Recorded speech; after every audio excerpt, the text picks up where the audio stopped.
Federally insured by NCUA. Equal housing opportunity. NMLS 912757. Memorial Day savings are here at the Home Depot. So take your kitchen to the next level with up 5% off, plus up to an extra $450 off select appliances like LG. Plan your get-togethers with an LG refrigerator you can count on for years to come at the Home Depot. And with the connected ThinQ app, you'll know if the door is left open and when to change the filter. Spend less time worrying this Memorial Day with savings on LG, America's most reliable appliance brand at the Home Depot. Offer valid May 15th through June 4th, U.S. only. See store or online for details. Progressive knows if you have to choose between everyday life and your RV, RV wins. What, are you going to take the RV to the lake or clean out your closet? RV wins! Putting the dishes away or taking the RV camping? RV wins! Cleaning the fridge or taking a trip to the beach? RV wins! You might want to clean the fridge real quick because, mold. We clean out the fridge, then take the RV out. With Progressive, you can bundle your RV with your home or auto and save with a discount and spend more time enjoying those savings in your RV. Progressive Casualty Insurance Company, affiliates, and other insurers. Not available in all states and situations. What's your biggest investment? More than likely, it's your home. So treat it that way when you hire a painting contractor. At PBS Painting, there are no gimmicks, no $99 specials. Just quality painting and someone who treats your home with the same respect that you do. At PBS Painting, we have been painting for years and look forward to many more years to come. With PBS Painting, the job gets prepped properly, whether it's cleaning, scraping, or priming. We always use quality products, which is a must for a quality paint job. So if you're looking for a painter that doesn't need upfront money and is on the job at all times, then please give me a call. Scott Bowers and PBS Painting, 294-5122. That's PBS Painting, 294-5122. Look at some of our work on Facebook at PBS Painting Montgomery. The views and opinions of the following program are solely those of the host and other contributors. These do not necessarily represent those of Liberty Acquisitions 825, Blue Water Broadcasting, its management, staff, or any advertisers.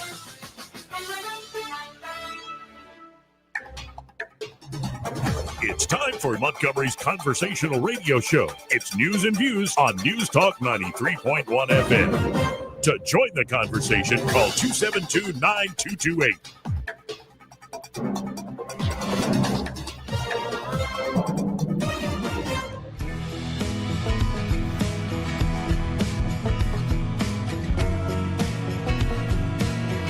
Uphill and down dale for many years as rogues, vagabonds, frauds, and scoundrels.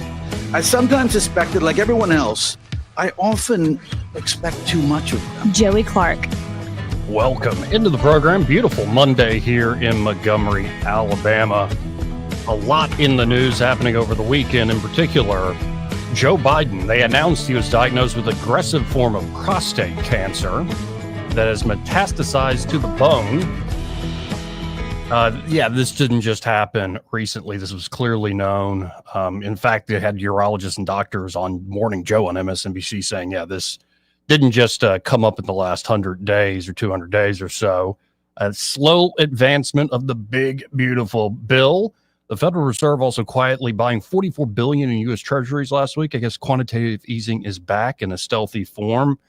Some updates on that awful bomber in Palm Springs bombing a fertility clinic, calling himself a pro-mortalist, which if you don't know what that means, it means I'm of the belief that you didn't ask me consent to if I wanted to be born, which what the heck is that even? And we have a lot to get to today, but I want to start here this hour, this week, talking with local issues. In studio with me, we have former state senator for state rep to Dick Brubaker in the studio. How you doing? Not bad. It's a beautiful day in Montgomery.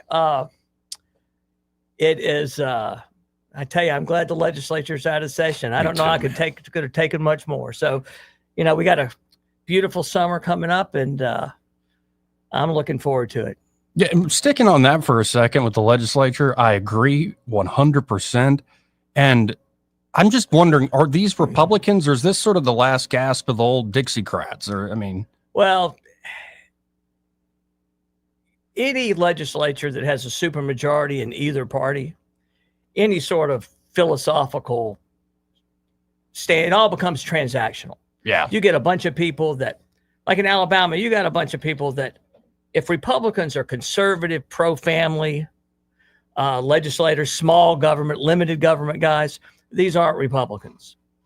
I mean, the most plain example, I guess, is, Anthony Daniels passed that overtime tax break for working families to encourage work. And the Republicans sunsetted it. And, you have the Speaker of the House, Speaker Ledbetter, actually out there publicly saying, essentially that $200 million odd dollars is better off in the hands of the education bureaucracy than in the hands of the families who earn the money. How did we get to the point where any Republican would say that? I mean, that's just saying protecting big government is more important than letting working families keep their money. I mean, that's what we've come to. Yeah, it's a shame. And no, that's the line I literally heard, and my eyes rolled back in my head. It's for the children. I'm like, give me a break. You want to help children? Let their parents keep the money they earn so they can pay their rent and buy groceries for those children. Absolutely insane. And, when you look at the Education Trust Fund being the lion's share of the amount of money the state spends, $12.1 billion. And that doesn't count the supplemental. And I imagine I haven't looked at every nook and cranny of public education in the state. I'm sure there are some bright spots. Well, in here in Montgomery, it's the magnet programs, and then it's what? The magnet schools are doing well. How are the other schools doing here? Well, and Montgomery's not unique in this. Most systems that went to a magnet school, regular school model, what you have is high performing magnets, and the bottom just drops out of the regular schools. And it's not just because you took motivated students out of those schools. You take the most motivated teachers out, and those wonderful parents that will go stand on the principal's desk and demand that their child get the education they're entitled to. They're all in magnet schools. They're not there anymore. And on the, we used to call them failing schools, but our Republican supermajority got rid of the failing schools label. Now they call them priority schools. And, this is just Montgomery County. Brubaker Intermediate's on that list. McKee Middle, Wares Ferry, Dozier, Brubaker Primary, Brubaker Intermediate, Katoma Elementary, and I could go on and on and on. But Carver, what used to be Lee and Jeff Davis, they're both on that list. And the problem is, if you get online and look at these schools, they're doing worse now than they were doing in 2022. So not only are they failing schools, they are getting worse, not better. So you wonder why young couples with kids are moving out of Montgomery? That's why. Well, and so, what can we do here in Montgomery is the question. I think at the state level, the School Choice Act, the CHOOSE Act, is very popular. It is. I think more funding needs to go to that. I wonder, is there behind the scenes worry that this is going to pull from the traditional system? I'm like, well, that's people literally voting with their dollar and their feet here. Well, that's the point. Yeah. I mean, of course it is. And it should. Parents, what we've got now is for some reason, the Republican supermajority has fallen into the trap of believing that it's their job to protect institutions, not to do whatever is best for families. And Arthur Orr, who I think is a good legislator, he talks constantly about protecting the education budget. If you want to know why the tax exemption on overtime got sunsetted, it's because it took $200 million out of the education budget. I mean, that's not even 1.5% of the $12.1 billion budget. I say, let families keep that money. But he feels like he has a responsibility to protect the education budget. That is very bad thinking. And the problem nobody's on the hook in Alabama for public education. Nobody's held accountable. And if you want to do something about it in Montgomery, and I've been saying this for years, but we have got to go to if we went to a city school system, the mayor and the city council are on the hook. If you do it right, your new school board, instead of these unaccountable, ineffective leaders we have now, you'd have board members that serve at the pleasure of the mayor. and the mayor would be on the hook. I mean, every regular high school in Montgomery is failing, with the exception of Brubaker High. And the vast majority of students in Montgomery are going to public schools that the state of Alabama says are failing. Or priority now. Well, let's go back to failing. Let's just call things. They're failing. Yes. And not only that, if you go online and look at the test scores, they're actually doing worse than they were a year ago. So not only are they failing, they're continuing to fail, and they're not improving because nobody is held accountable. And unfortunately, if you're looking to state government to do something about this, there is an accountability act in place where schools can be taken over by the state for academic failure. But the State Board of Education and the state legislature just don't have the nerve to take these schools over. So that means that we have to do something locally. And I think the only thing that, if we want to save the city and stop this population drain, we've got to go to a city system. Yeah, I talked with the mayor last week, and I wanted to start at least a nice thing. There is a lot of investment in and around the city. But then you look at education, you look at crime. These are two things that no matter how much investment you get, you're going to get folks that go live in Millbrook or Pike Road or live in the area and they go work in the area, but they don't come live in Montgomery proper because there aren't great public schools, or at least lower costs. The private schools, some are cheaper than others, but they're all fairly expensive. Well, and the jobs that, you're talking, obviously the most intense investment is up around the Hyundai exit. Where the interstate meets 31, Hyundai, Meta, I think Amazon's building a warehouse distribution center out there. Mm-hmm. If you want those people to live in Montgomery, while these are good jobs, they're not the kind of jobs where you can pay $10,000 per kid to put them in private schools. Right. So they're going to do what you said. They're going to live somewhere besides Montgomery. And the performance of, if you care about the city, I urge you to get online and go look at the test scores for our non-magnet high schools. You've got schools that are not only failing, they're scoring in the 50% on, and it's getting worse. That's what's so bad about it. And we have got to get a hold of this, or the idea of making Montgomery, like doing in Montgomery what they've done in Columbus, Georgia, or Nashville, Tennessee, is just never going to happen, no matter how many warehouses you build. Now, before we go into possible solutions to this, and we've been talking around some of the solutions, folks, it could be a city system. It could be leaning more into school choice. I think maybe you could do both. Why not do both? But what do you make of the ousting of the superintendent, Dr. Brown, and then the search that followed? Well, what I make of it is the Montgomery Board of Education has a reputation of being among good superintendents, of being a board that nobody can work for. And if you look at, let's face it, Dr. Brown had great credentials. And the reason he left town was because of interference by the board in issues that should have been left to people actually running schools. And as long as, and the search, the headhunter corporation that they usually turn to help them find new superintendents, the word I get is that they refuse to work with Montgomery again. They said, you just ran off one of the best candidates that Montgomery's ever had. Yep. And so what we have now, and I'm sure our new superintendent will do the best he can, but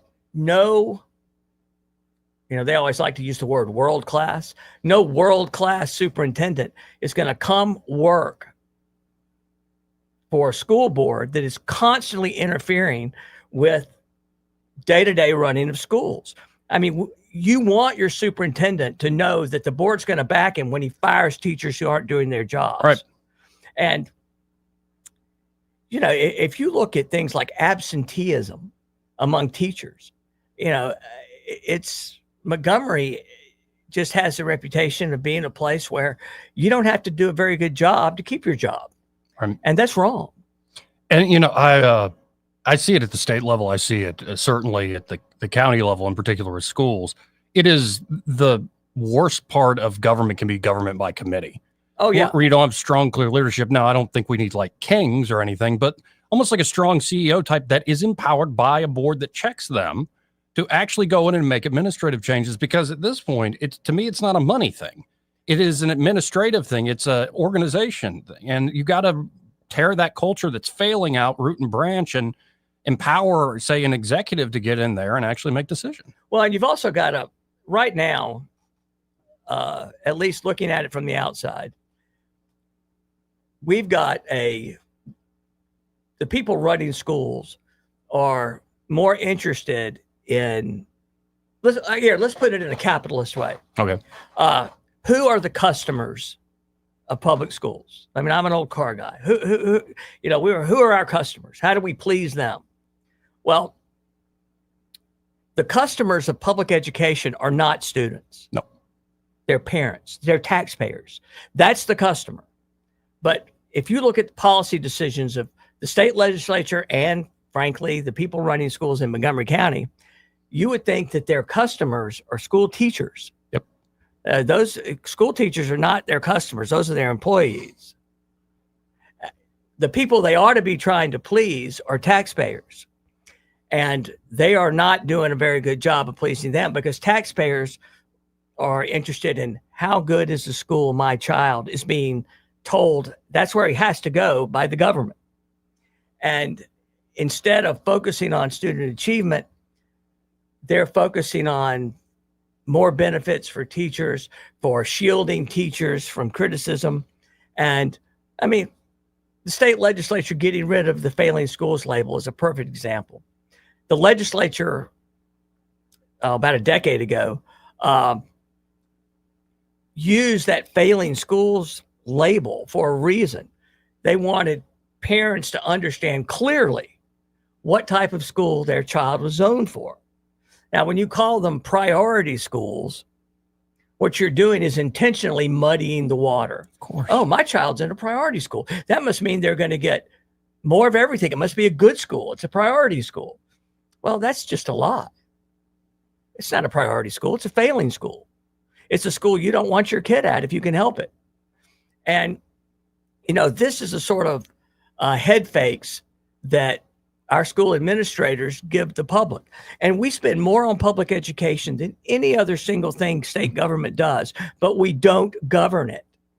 Who's on the hook for public education when it fails? And it is failing. I didn't count the Montgomery schools on the priority school list, but it's the majority of schools in the system. The vast majority of schools are failing, or are priority schools now. But who's on the hook for that? Who gets in trouble? Not the local board. No. Not the city council, not the mayor, not state legislators. And it's the same way statewide. Nobody's on the hook for public education. If you look at states that have good public schools, there are states where the governor appoints the school board and they serve at his pleasure. So if the public schools are going in the wrong direction, the governor's on the hook. In Alabama, we have had for as long as I've been in politics, one of the worst public school systems statewide in the country. But I've never seen a governor be put on the defensive over public education, because he's only one vote on the Board of Education. He can't control it, or she in this case. Right. So nobody's on the hook. So they just go on and do what they want and continue to fail. And nobody suffers any consequences for that failure except students. The people whose lives are being negatively affected are families and children. They're not the politicians, not the teachers, not the people in charge. They don't suffer a single consequence for failing this generation of school children. And it's time for the mayor. I believe him. I take him at his word. He says he wants to build a future for Montgomery and for this new generation of students. Okay. Well, if that's what you want to do, you need to take control of public education. because that's where we are failing students. No, it's a big lift. Real quick, I remember when they had that fight over failing versus priority, and I think the argument was something like, if you say folks are failing and a school is failing, then that's like the name is destiny. That that failure, there'll always be failures. It demoralizes them. And I'm like, no, is there not? Nothing is more demoralizing than false hope and false aspiration. Like, oh, we're so good, we're so world class, and everybody knows you're not. The adults know, the kids know, the kids, especially as they get into middle school and high school, know. Half the time they're running circles around a lot of the faculty. And so that sort of thing is a part of the deeper issue on taking over and having, say, a city school system. My concern is, number one, you slightly answered this. Do you trust the mayor to be able to do this and this administration at the city level to do that? And number two, is it the type of change, like, how Brexit, they leave the European Union, takes forever to actually be fully implemented? Is it going to be one thing where the mayor and the council trigger this, and then we're going to have this long drawn out fight over funding with maybe other county schools? Like, I worry that it might get stuck in the mud, even if it is necessary when we look at the problem. Well, my response to that would be that, on the surface, it's a relatively simple process. All it takes is some local legislation. But it will also take a mayor and a city council who are willing to incentivize good performance and penalize poor performance on the part of educators and administrators. And that's where that's where I wonder if Montgomery has the nerve. Do they, they always talk about, we care about our children. Well, if you care about your children, why is it that schools like all those students at Lanier, Percy Julian High that used to be Lee, and Johnson Abernathy High that used to be JD, those are not only failing, they're at the lowest level of failure. I mean, their school report card gave them Fs. Some of these other schools have Ds. And not only did they get Fs, they're deeper in the mud than they were. But there's not a single teacher over there or a single principal who's going to suffer any penalty for the fact that those schools are not only failing, getting Fs, the lowest grade we give, but they are continuing to decline academically.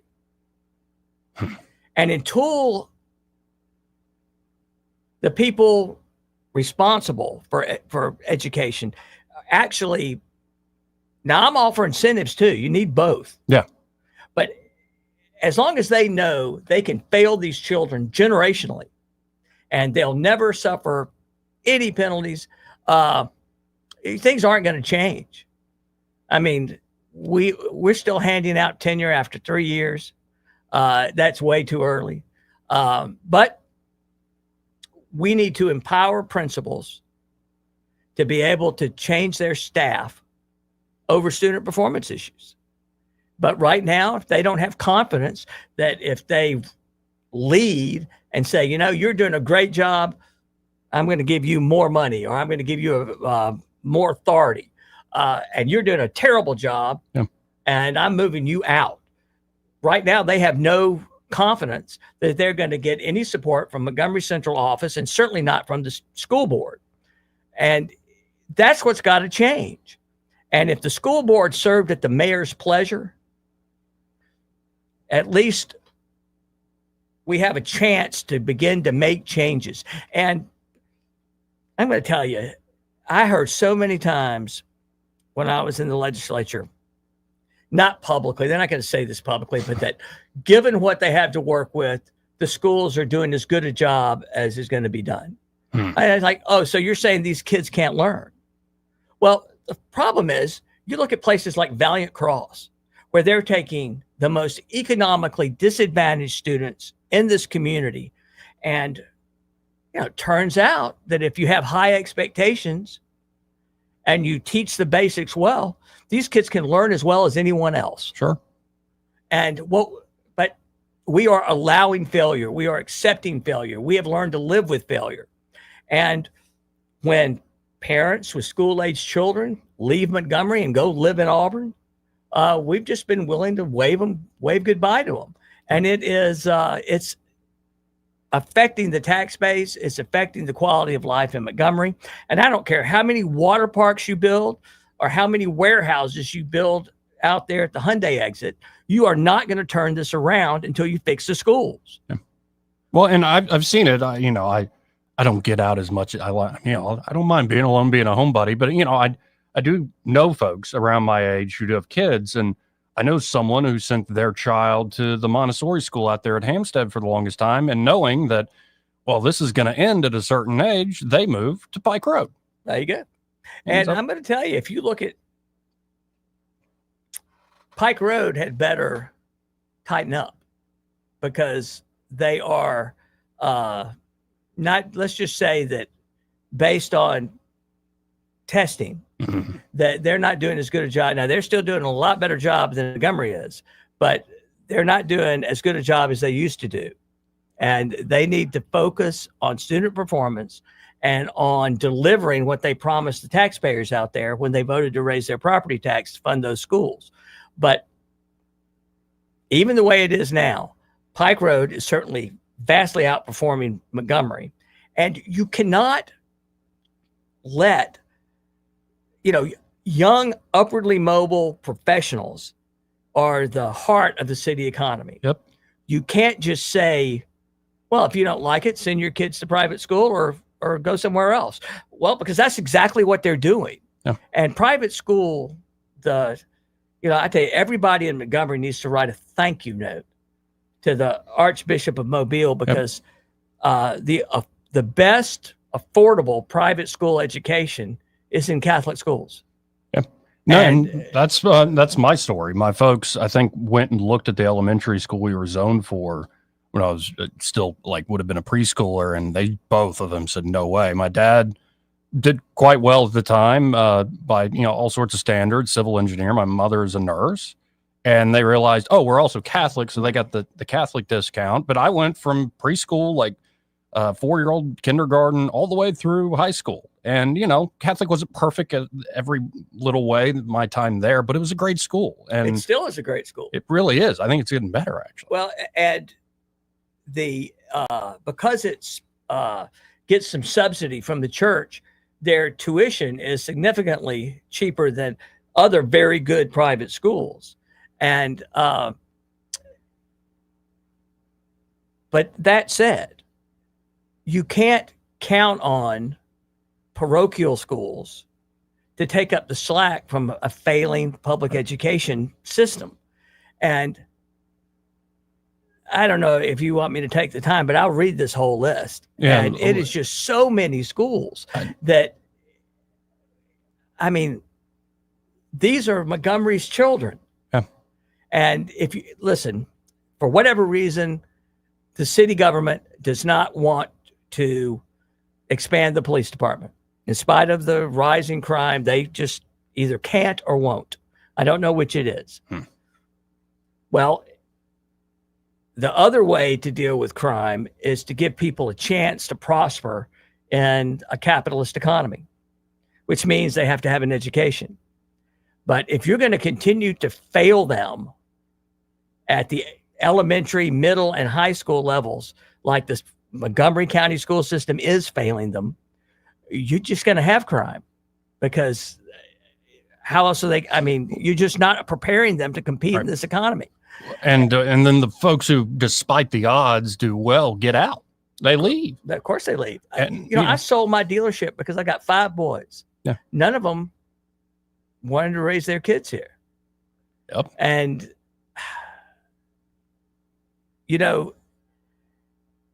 it is, you talk to anyone running a business, the challenge in Montgomery is not coming up with a business model that will work. It's trying to find people who will work, people who can pass the drug test and will show up every day and have the basic reading and math skills to do the job. And it is getting more challenging by the minute. Well, I got to hit my first break here, but we'll keep the conversation going. 272-9228 if you're out there listening and want to join in on the conversation. That's 334-272-9228. We might very well have to read that list, as well as I wonder if there are any like comparisons, like when I look at the private schools from Catholic ACA to Trinity, MA St. James, like how well are the private institutions doing? And I mean, there are a lot of factors that play into this, but something has to be done because you're right. It's not getting better. It's getting worse.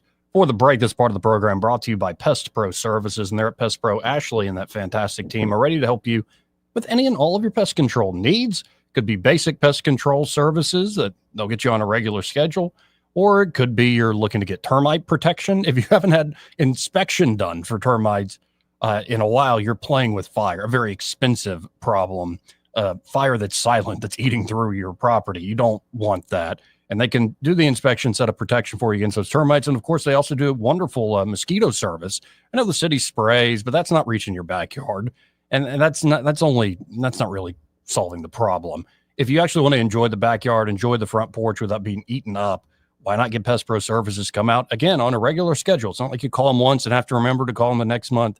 They visit you 8 times a year at peak mosquito season, so you can actually enjoy your property again. That number, 265-9990. That's 265-9990. Or you can always learn more at ppsriverregion.com or just search for Pest Pro Services on the Book of Faces. When you want to know, call a pro, Pest Pro Services, and be sure to tell Ashley and that great team that Joey, that fellow on the radio, sent you. Want to carry News Talk in your pocket? Download the News Talk 93.1 app from the App Store. Available on iPhone and Android. Never miss a moment. Download now. Since 1966, Alabama Sheriff's Youth Ranches has been more than just a place to stay. It's been a place to belong.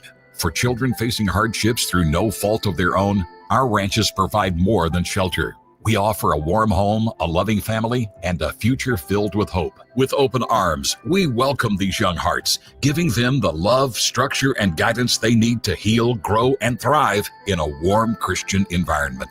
Together, we can give Alabama's children the chance they deserve, a chance to dream, to succeed, and to feel truly cherished. Every donation stays within Alabama, directly impacting the lives of the children who need it most. Join us in making a difference. Visit AlabamaSheriff'sYouthRanches.org. Follow us on Facebook and Instagram, and download our app from your app store. We'd be honored to have you as a part of our mission to lift up Alabama's youth. And remember this, it's easier to build boys and girls than to repair men and women.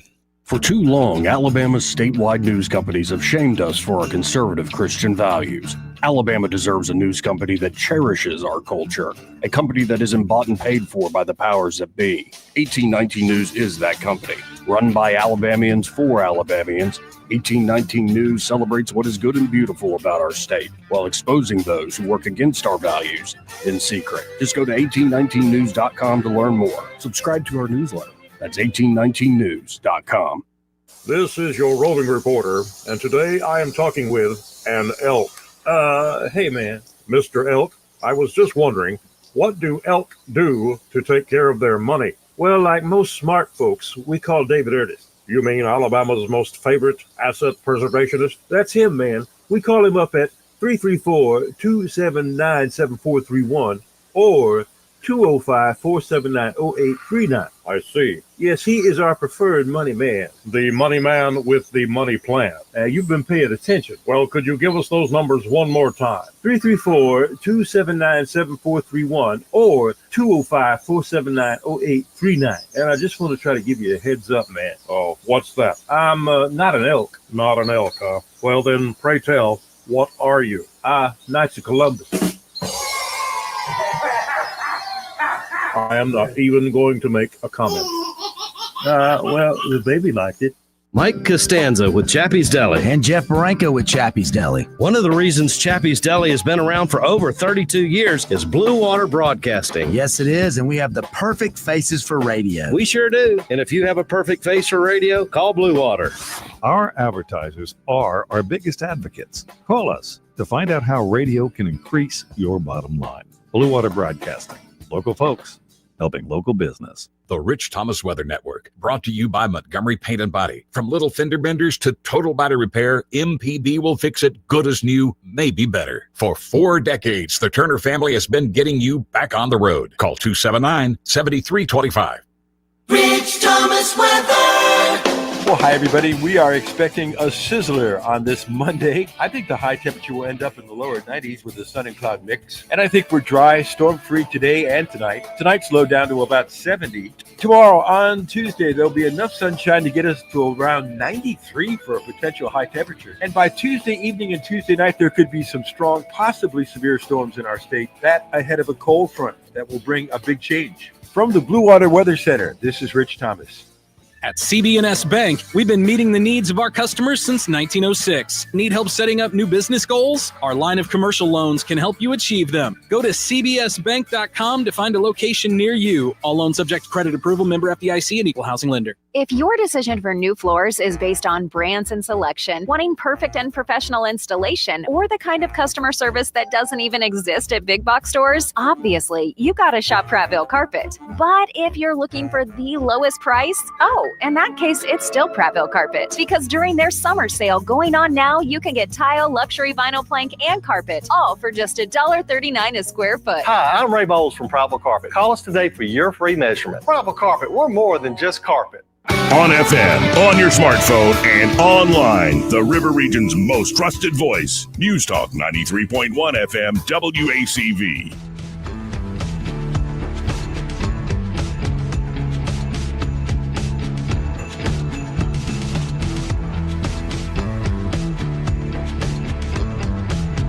Joey Clark.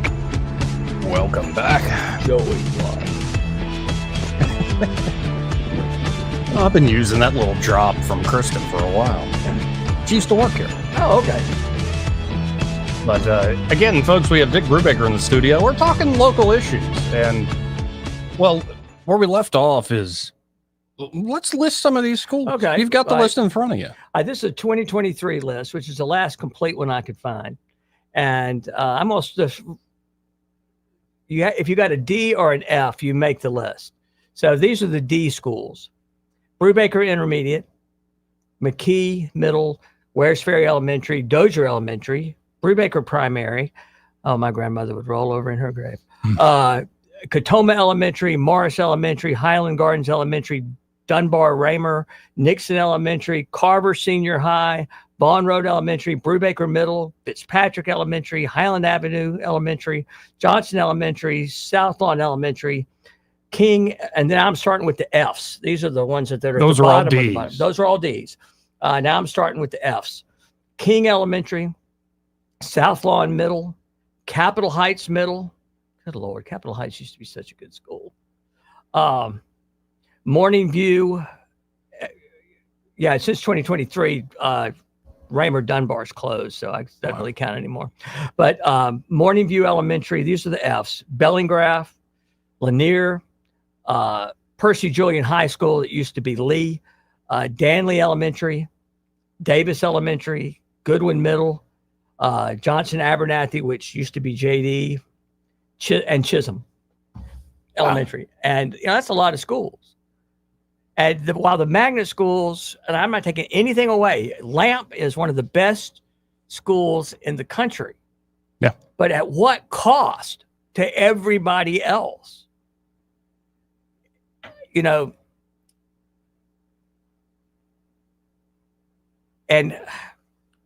like I said earlier, if you go to a magnet school, regular school model, the challenge is to keep the bottom from falling out of the regular schools. And we have, by any reasonable measurement, we have failed that test because the bottom has fallen out of our non-magnet schools. And, the magnet schools are great. Bear, Forest Avenue, the Technology Magnet at Brubaker, and Lamp, of course. I mean, these are great flagships, but they're nowhere close to a majority of the students. I mean, nowhere close. And when we have this many schools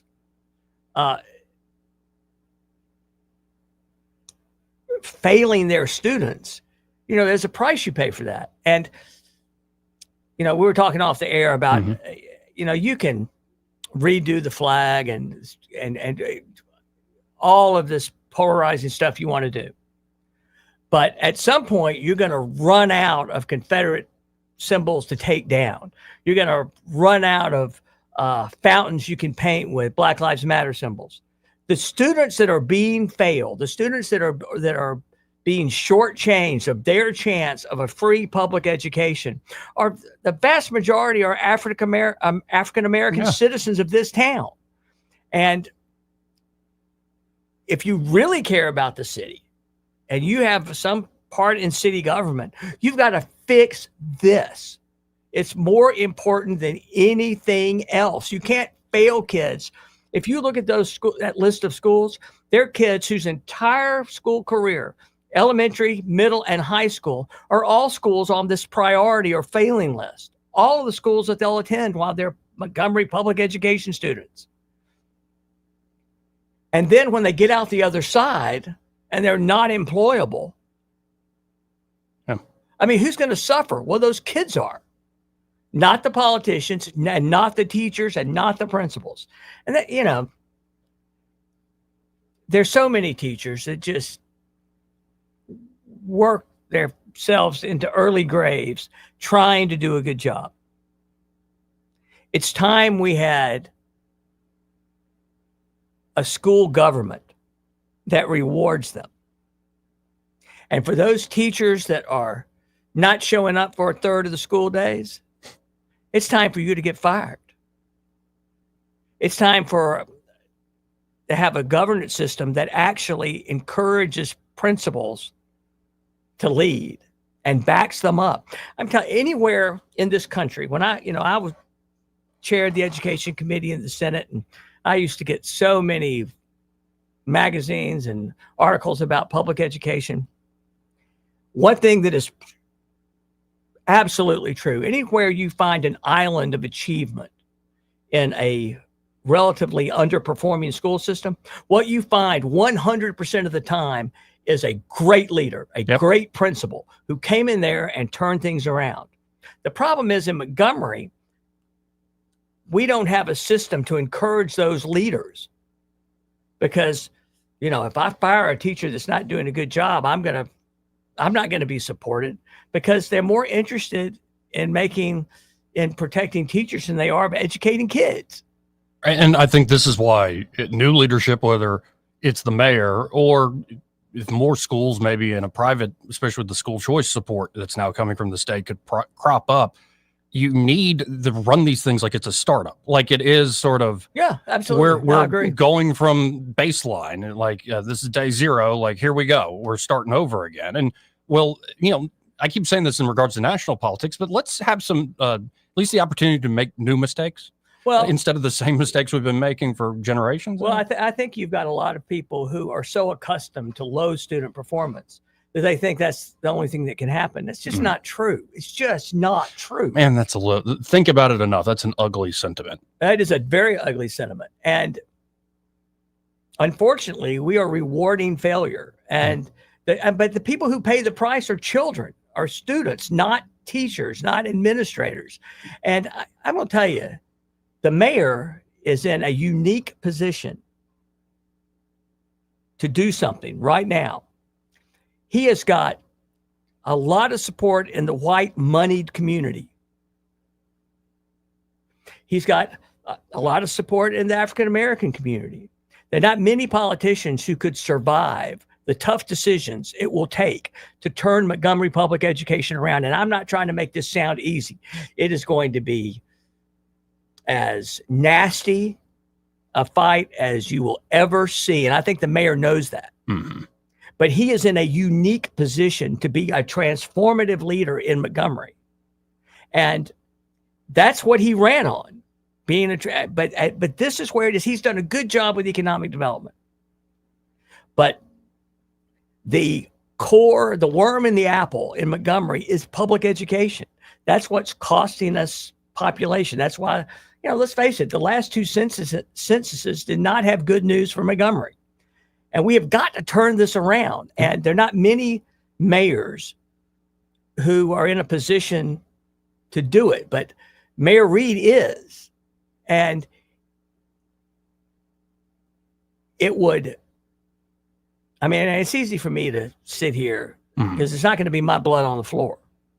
But, you know, this is one wheel of fire that it's worth grasping, because this is going to decide, you know, what's Montgomery going to be like in 10 years at the rate we're going? I mean, and water parks are great, but they're not the solution. And, you know, Amazon warehouses are great, but they're not the solution. You're not going to be able to have long-term change for the better until we stop failing children. Now, you just brought up something that was brought to my attention, I believe, on the agenda for the city council tomorrow night. One of the items is more funding for the Whitewater Park. Well, if they were making money, they wouldn't need more funding. That's my only comment. Yeah. If they're pleading with the city for more money, that means that their revenue isn't what they hoped it would be. Right. So no matter how they cover it up, the water park is not economically successful. They wouldn't need more government money. And then what would you advise on the crime issue, in the sense that they have done the pay raises, the bonuses, the incentive where an incredible deal if you want to own a home, if you become a police officer here in Montgomery. And yet I think they're only budgeted for $350. We're at 200 something. Right. And so we're not going to go back to the 490 days. I mean, what is the underlying issue here? Well, speaking as a business owner, you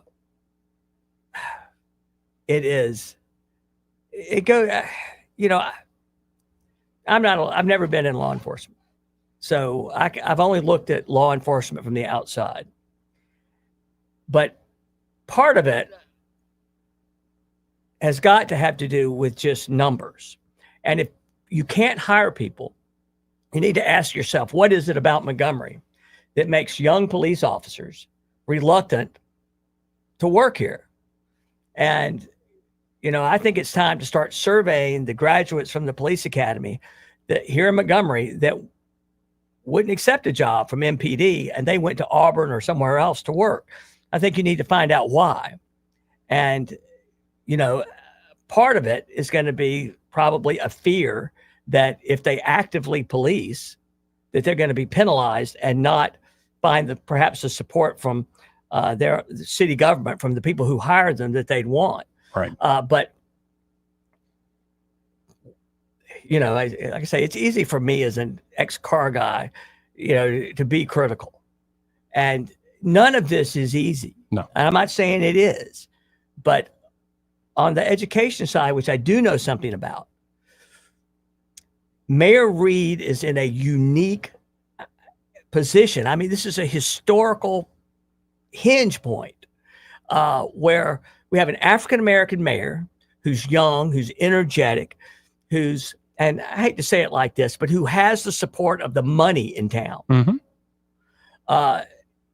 He could do this, but he knows, and I know that that this is going to be a meat grinder political battle, because when you challenge the status quo, you are going to, nobody's going to thank you for it. Right.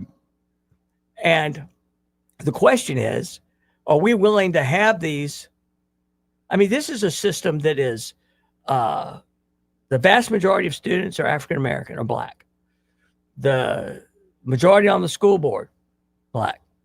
We have a Black mayor. We have, you know, it is, and in part, maybe that's good, because maybe it'll take some of the racial element out of this. Sure. But do we really care enough about the poor kids in town to give them a good education? So far, historically, the answer is no.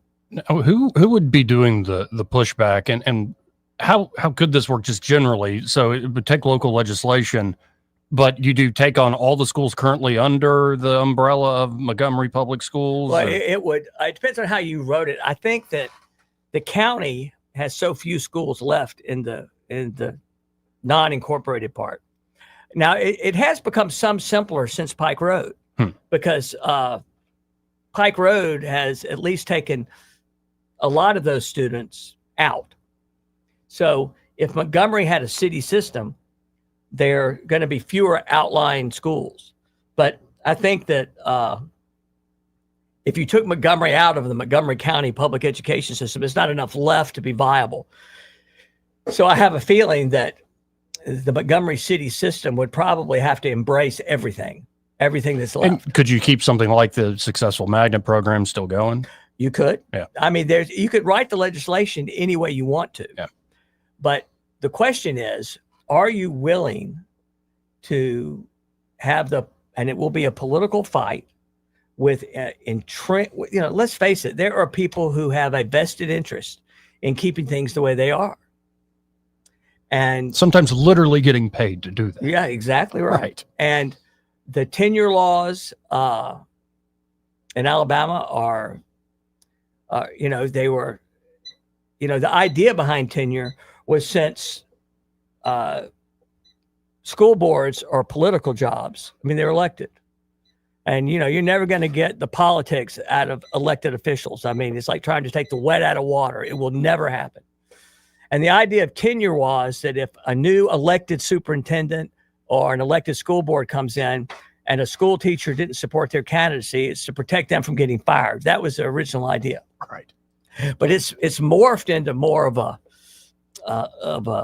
a union sort of mentality. Well, and as I've watched this and tried to focus a little more on state politics, and of course I am biased. I'm what's the guy, John Taylor Gatto sort of guy. I think he's spot on. It's my libertarian priors maybe get in the way here, but I look at how education's run in the state, and to me it comes across as a full employment program for adults, as well as a lot of lobbyists making more than just say an average salary. Right. And then it's a political piggy bank. Essentially, it was run that way as a political machine, and it's not quite the days of it once was, but it's still around. Well, of course, you're right. And there is a agreement in media, especially the traditional media, that one thing you don't do is criticize public education. And I don't,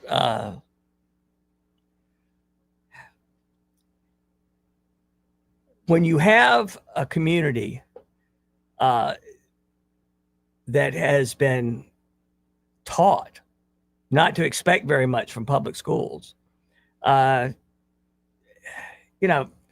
hate to say it, but so many people have just given up. And they believe that all of those schools I read out, all the students that are in those schools, that, well, we're doing the best that we can. And that's a lie. We can do better.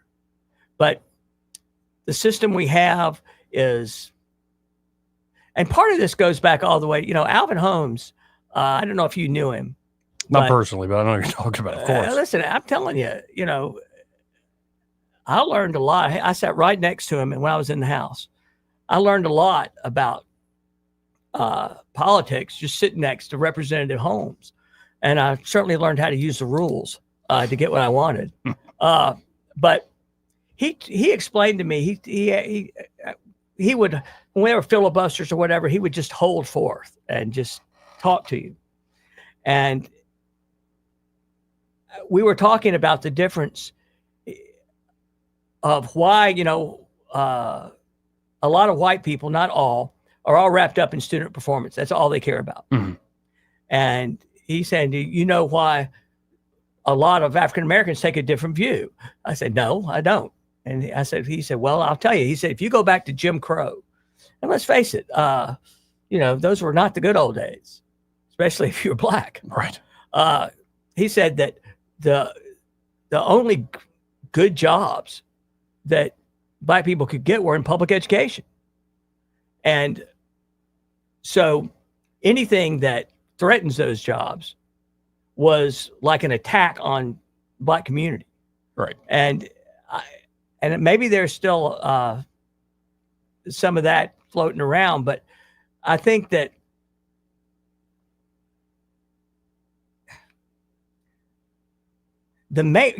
we've got, a lot of this has to do with energy and what you think is possible. Yep. And I believe that the mayor really has a vision for trying to make Montgomery a better place to live. And there are political realities that he has to deal with And I understand that. But the only person, the indispensable man in improving Montgomery Public Schools is the mayor. Yep. And the question is he willing to risk his whole political career?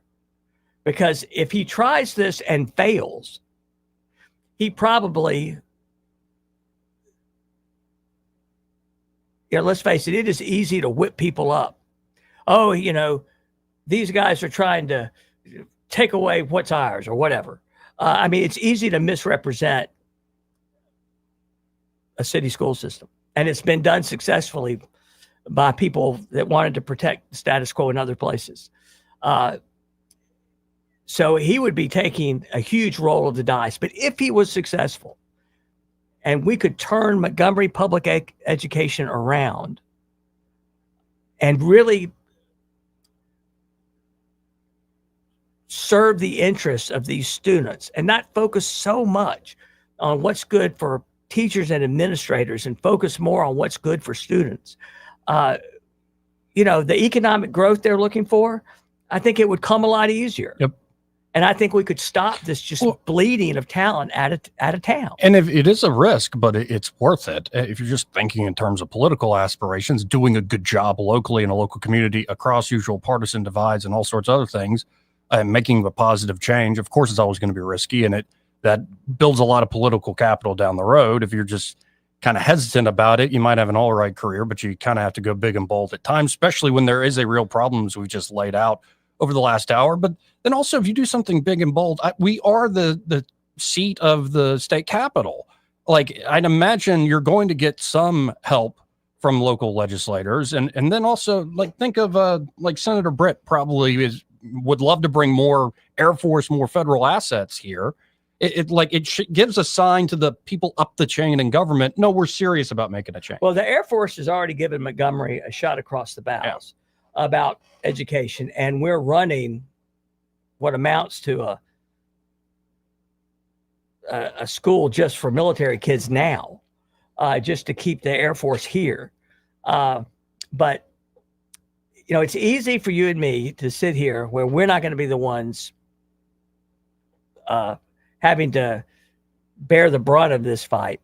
But at the same time, it's always the elephant in the room. And let's just be honest.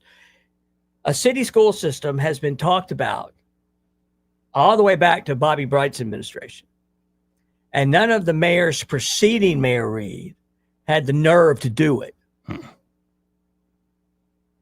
And part of that was because of the racial element. Yep. But now, we have a young, smart mayor who is in a position to do this. And I hope that he will. And it will be an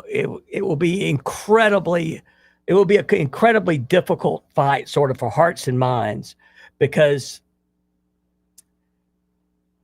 there's a reason none of the other mayors would take this risk. And I'm hoping this mayor will, because I don't know how much longer the window of opportunity for Montgomery is going to. At some point, you get to a tipping point, and it's hard to arrest the decline. But we're not there yet. No. And I think the mayor does have time to do this if he's got the will. I hope he will, because he can do it, and I think that he'll get the support of the chamber and of the people with money, and that's important. That matters. It'd be fun to say that it didn't, but it does. Well, I think we've hit this, and I really appreciate the time. You're welcome to stick around. I don't have any Eddie here. I'm probably going to move on to a bunch of other issues, but I really do appreciate the hour. No, I got a feeling that people are probably tired of hearing me talk. I don't know about that, but I really do appreciate it, man. Well, I appreciate you letting me come, and I hope maybe something good will come out of this. Yes, sir. Y'all stay tuned. More after this break. Broadcasting from the Riverside Chevrolet Master Control Center, this is WACV Cusana, News Talk 93.1 FM. When it's Chevy, it's Riverside. This is an SRN News special report. I'm John Scott. The Supreme Court hands the Trump administration an immigration victory. White House correspondent Greg Clugston reports. The High Court is allowing the Trump administration to strip legal protections from 350,000 Venezuelans, and the ruling potentially exposes them to deportation. Venezuelans were granted temporary protected status during the Biden administration, allowing people already in the U.S. to live and work legally because of unsafe conditions in their native countries. The Trump administration also wants to deport migrants from Cuba, Haiti, and Nicaragua. Greg Clugston, Washington. Last week, the government asked the court to allow it to end the humanitarian parole for hundreds of thousands of immigrants from those countries, setting them up for potential deportation as well. That list includes Venezuela. This has been an SRN News special report. I'm John Scott. Just hearing the word IRS can make people break out in a cold sweat. No one wants to deal with the IRS, and now you don't have to. The good news is Legal Tax Defense has been successfully negotiating with the IRS for more than 15 years. It doesn't matter how much you owe, whether it's $5,000 or $5 million. You deserve the best in the business on your side, and that is Legal Tax Defense. Even if you're working with someone else and just want a second opinion, there is no cost or obligation to call. They can prevent levies, liens, wage garnishments, even file back tax returns. And the best news about Legal Tax Defense is they won't take your case unless they know they will reduce or eliminate your tax debt. Call Legal Tax Defense right now for a free, no-risk consultation. 800-292-7875. 800-292-7875. You have nothing to lose, but everything to gain. 800-292-7875. Rich Thomas Weather is brought to you by MPM Feed and Seed. It's time to get those gardens ready. From seeds to plants to fertilizer, MPM has what you need. Shop MPM Feed and Seed in Prattville, 1313 Highway 31 North. Open Monday through Friday, 8 to 5, Saturdays, 8 to 1. Rich Thomas Weather. Well, hi, everybody. We are expecting a sizzler on this Monday. I think the high temperature will end up in the lower 90s with the sun and cloud mix. And I think we're dry, storm-free today and tonight. Tonight's low down to about 70. Tomorrow on Tuesday, there'll be enough sunshine to get us to around 93 for a potential high temperature. And by Tuesday evening and Tuesday night, there could be some strong, possibly severe storms in our state. That ahead of a cold front that will bring a big change. From the Blue Water Weather Center, this is Rich Thomas. ASE's 25 and 25 has you covered. For just $25 in closing costs, you can tap into your home's equity. No hidden fees, no headaches, just extra cash. Visit your local ASE Credit Union branch today. Federally insured by NCUA, NMLS 420259. Terms apply. ASE Credit Union. Your life, your goals, your ASE. ASE, an equal housing lender. From the Blue Water Broadcasting News Center, here's today's top stories. A Montgomery home was severely damaged in a weekend fire. Montgomery firefighters responded to the 100 block of Canna Drive just off E.D. Nixon Avenue early Saturday morning, where smoke and flames could be seen coming from the house. The blaze was extinguished with no injuries reported. The cause of the fire remains under investigation. A woman is dead following an early Sunday morning shooting in Montgomery. MPD responded to the 3300 block of Royal Carriage Drive around 3 a.m., where an adult female was pronounced dead at the scene from a single gunshot wound. The victim's identity has not yet been released. No additional information was made available. A Montgomery man has died after being involved in a weekend motorcycle accident. MPD responded to the 5700 block of Atlanta Highway near Burbank Drive, where a collision involving a vehicle and a motorcycle had taken place late Friday night. The unidentified motorcyclist was taken to a nearby hospital where he later died. No further information has been released.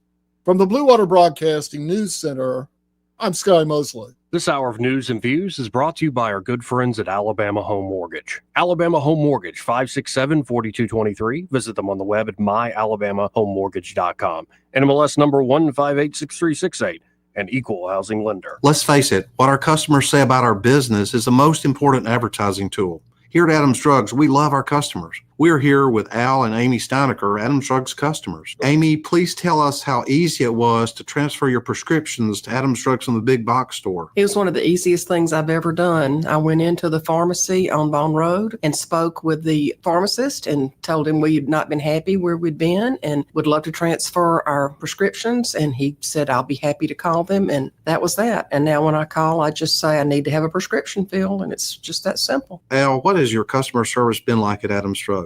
It's amazing. You walk in, you're not standing in a line. They speak to you, call you by name, and say, what do you need today, Al or Mr. Steinecker? It's wonderful. It doesn't get any better. Please come into any Adams Drugs location and let us earn your business. Visit us at adamsdrugs.net for the location nearest you. Adams Drugs is your independently owned Health Mart pharmacy. Health Mart, taking the time to listen and care. The views and opinions of the following program are solely those of the host and other contributors. These do not necessarily represent those of Liberty Acquisitions 825, Blue Water Broadcasting, its management, staff, or any advertisers.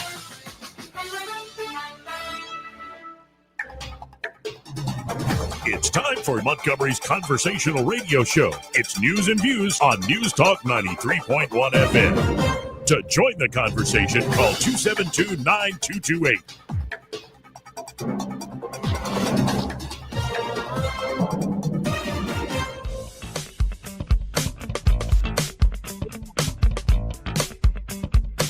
Second hour here of the program. Let's kick things off this hour with a great sponsor. This good guy all around. We have Austin Baranko with Invista Advisors. Hey, Austin, how you doing today? Hey, Joe, having a great Monday. How about you?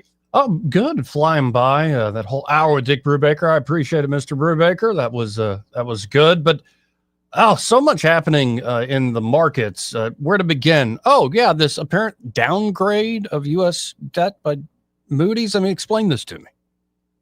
Yeah, so Moody's is kind of the last of the rating agencies to downgrade the U.S. debt. There's numerous layers of credit quality, and AAA is the highest rating. Many of the other rating agencies have already downgraded U.S. Treasuries to AA1, which would be the second tier, which is where most other sovereign nations stand. It's still a very, very high, solid rating of an investment grade. And Moody's had kind of lagged, but it sounds like, as of Friday, they had stepped in and made the official downgrade. Does it impact us a ton? Not necessarily. It's more of an optics thing, to be able to tout that we're the only AAA Moody's rating sovereign nation is something that we've always been able to say. We can't say that anymore. I think it's been that way since like the 40s. I got to go back and check. It's been a long, long time, though, since we were not AAA. And I think that, some of the instability we experienced, 6-8 weeks ago with that severe pullback and the tariff discussions is part of it. But another part of it is, and this is what Moody's will tell you if you read into it, is the amount of debt that we have to service as a nation is exceeding. We're getting higher, and our ability to service that is what puts pressure on the investment grade. So that's one thing that they will tell you. But you and I were talking offline a little bit about the budget surplus that came in for April, and it's funny that both of these things come out at the same time because it's the second largest monthly budget surplus in the history of the United States. We had a surplus of about $260 billion. So, we brought in with tax revenue about $850 billion, and our expenses were about $590 billion.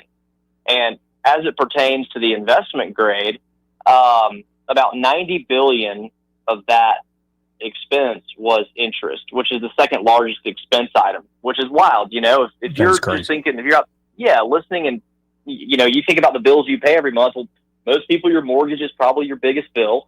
And then, maybe like a car payment or something along those lines. The United States' largest bill is Social Security and government benefits. Always has been, probably always will be.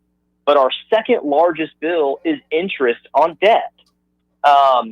And for the first time in a long time, we had a massive surplus in April, $260 billion in surplus, which is, almost 4 times the amount of our interest in a single month. So I think we're doing just fine as a nation. The downgrade was more optics than anything. We're moving in the right direction. So hopefully we will get more of these budget surpluses throughout the remainder of the year.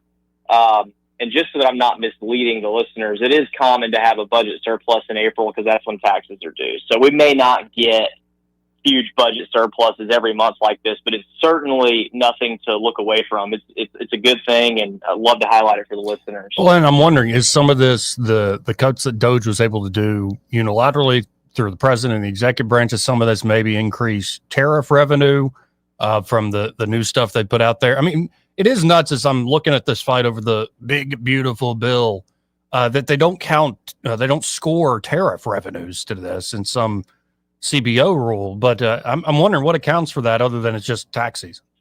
Yeah, so I actually did break out the tariff revenue, and it's almost 3 times the amount of tariff revenue we created this month last year. So it's about $16 billion. So, when you're talking about a surplus of $260 billion, $16 billion doesn't seem like a lot, but it is meaningful. And it's only 1 month, and the tariffs, have kind of been back and forth. So once we get to this, I guess it'll be a July 9th deadline where the tariffs will go back into place for countries we haven't completed negotiations with. Could be another nice pop for tariff income.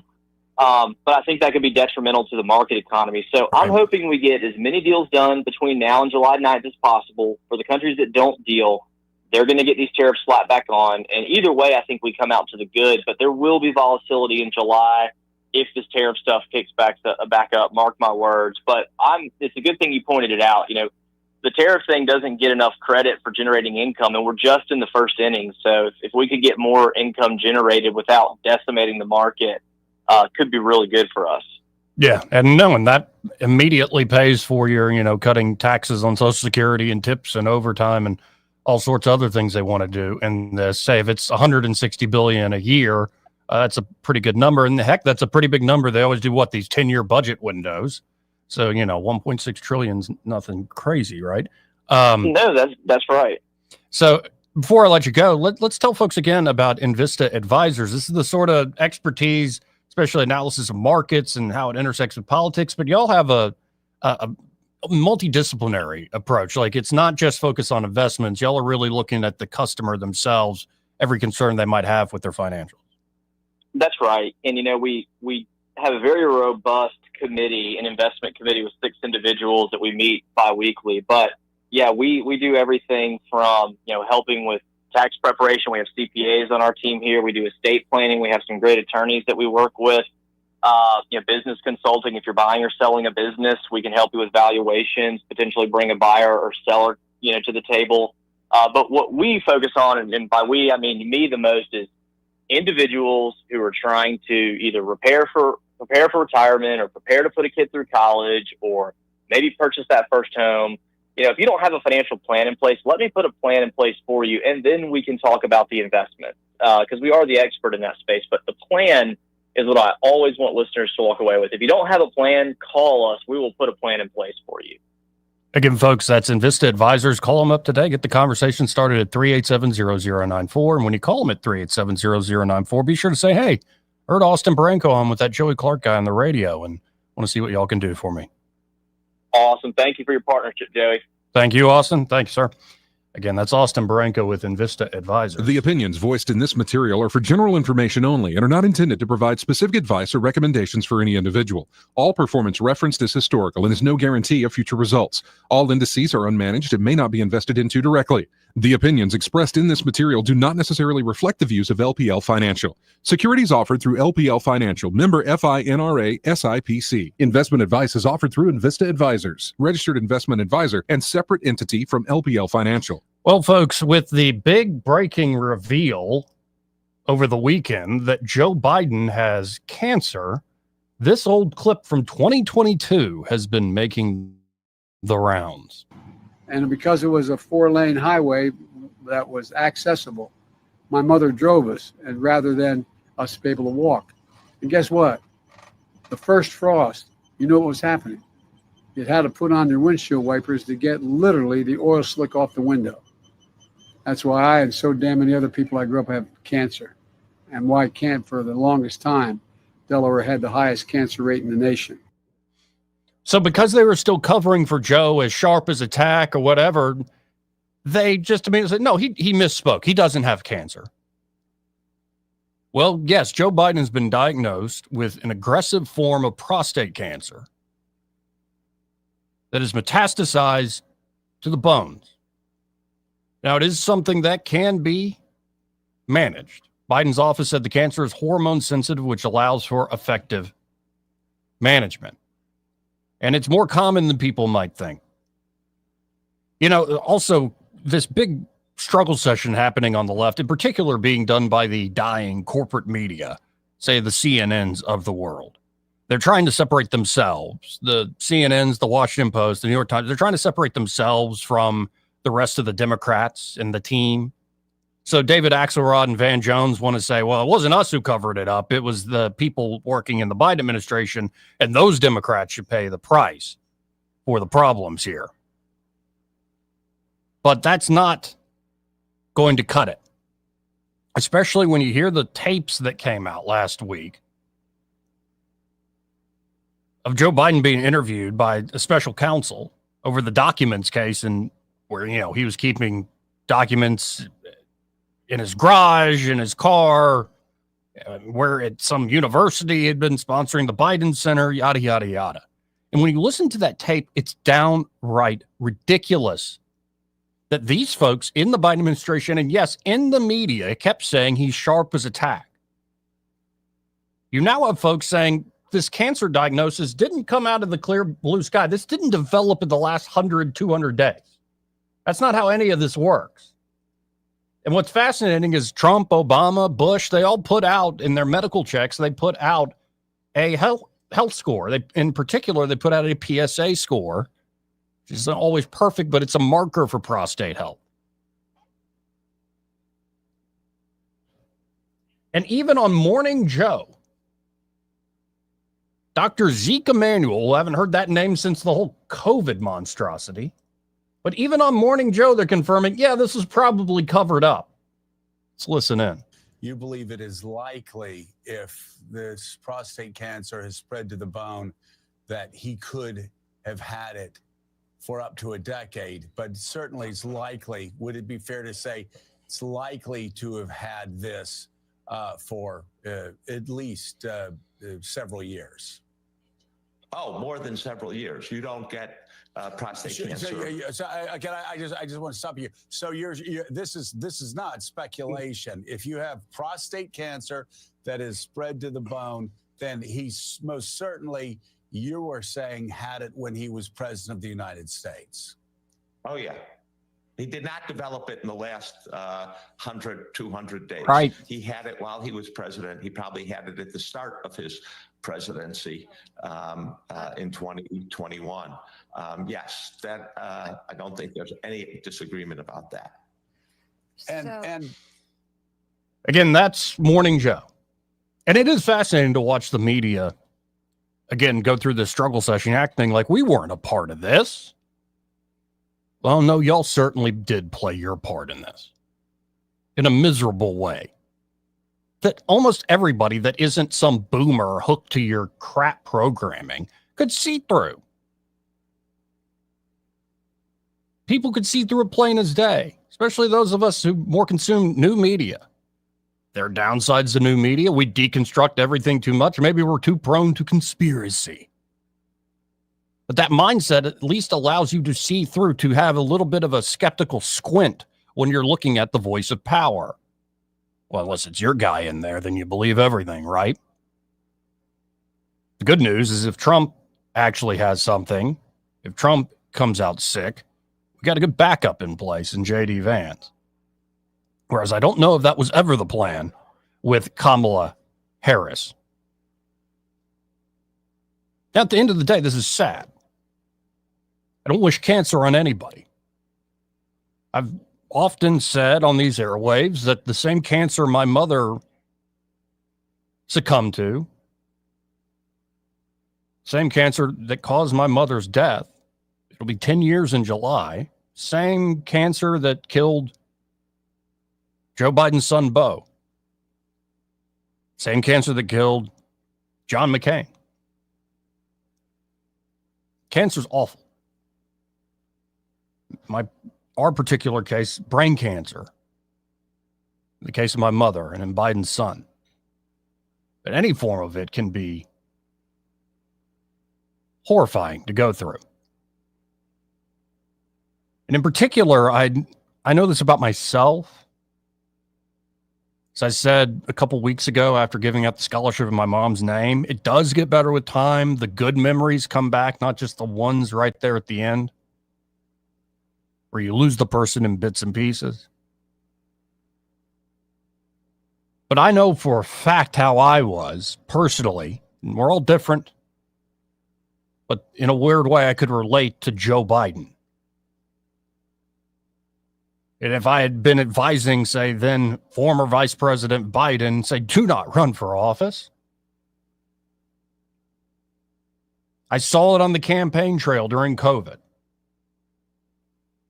And in particular, this tape that was just released, him being interviewed by the special counsel.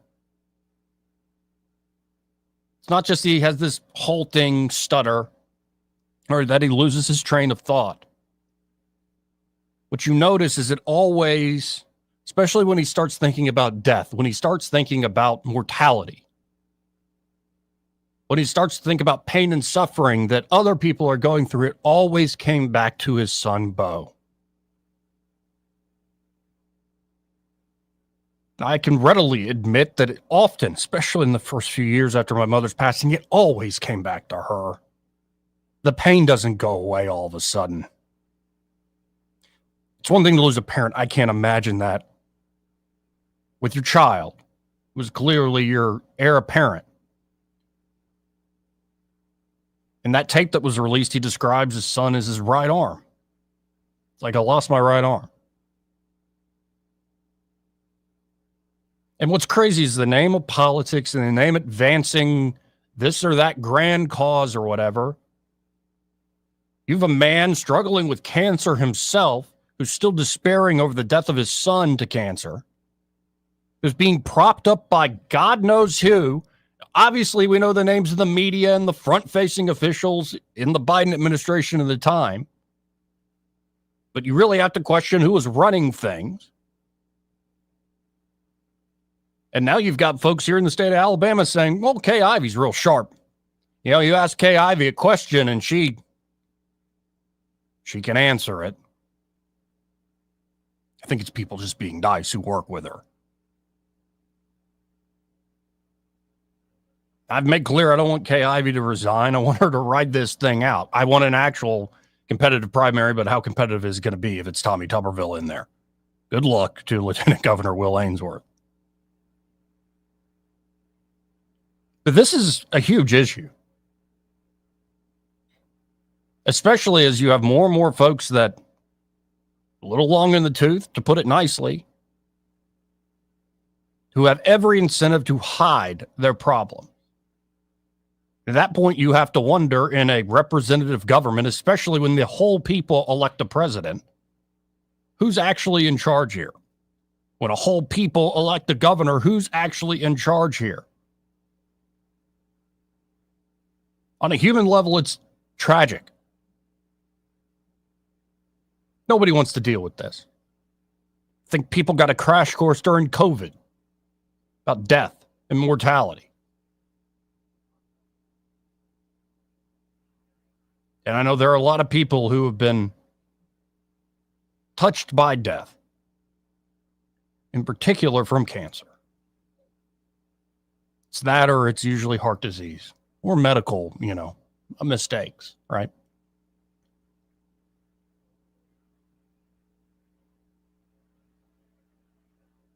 You, of course, will have the answer, who's to blame? Who's to blame in all this? And that will go on and on.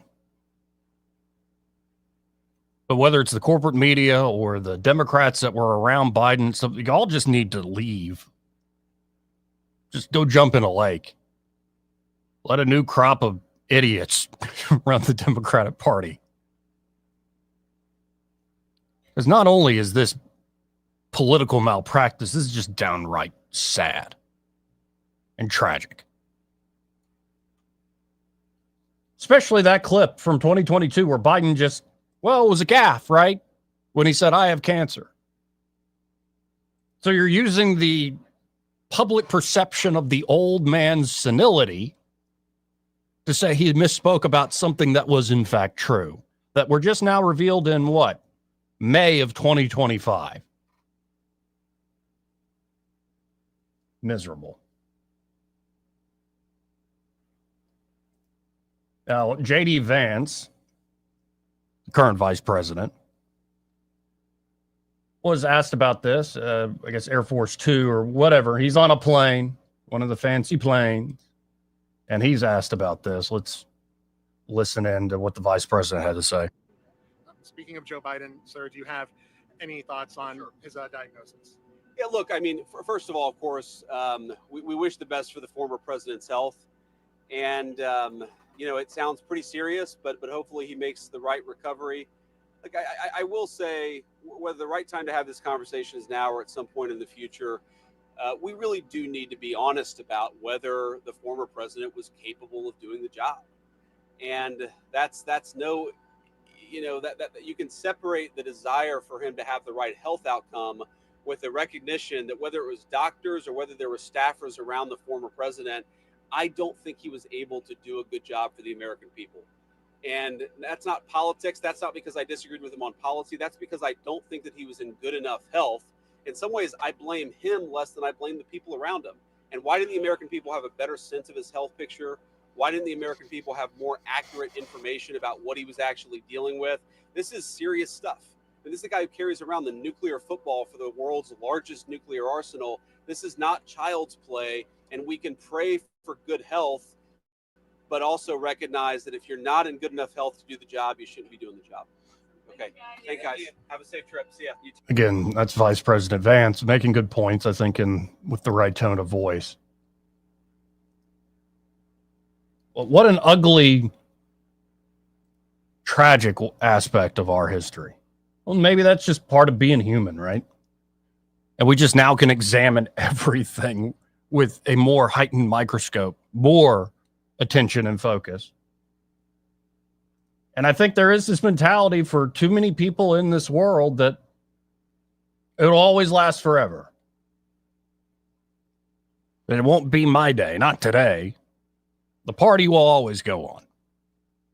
As all this news broke, one of the best commentators during the Trump era, in fact, a guy who'd been a lifelong Democrat, who called the Trump phenomenon very early in 2015, is the guy famously known for Dilbert, the comic strip, Scott Adams.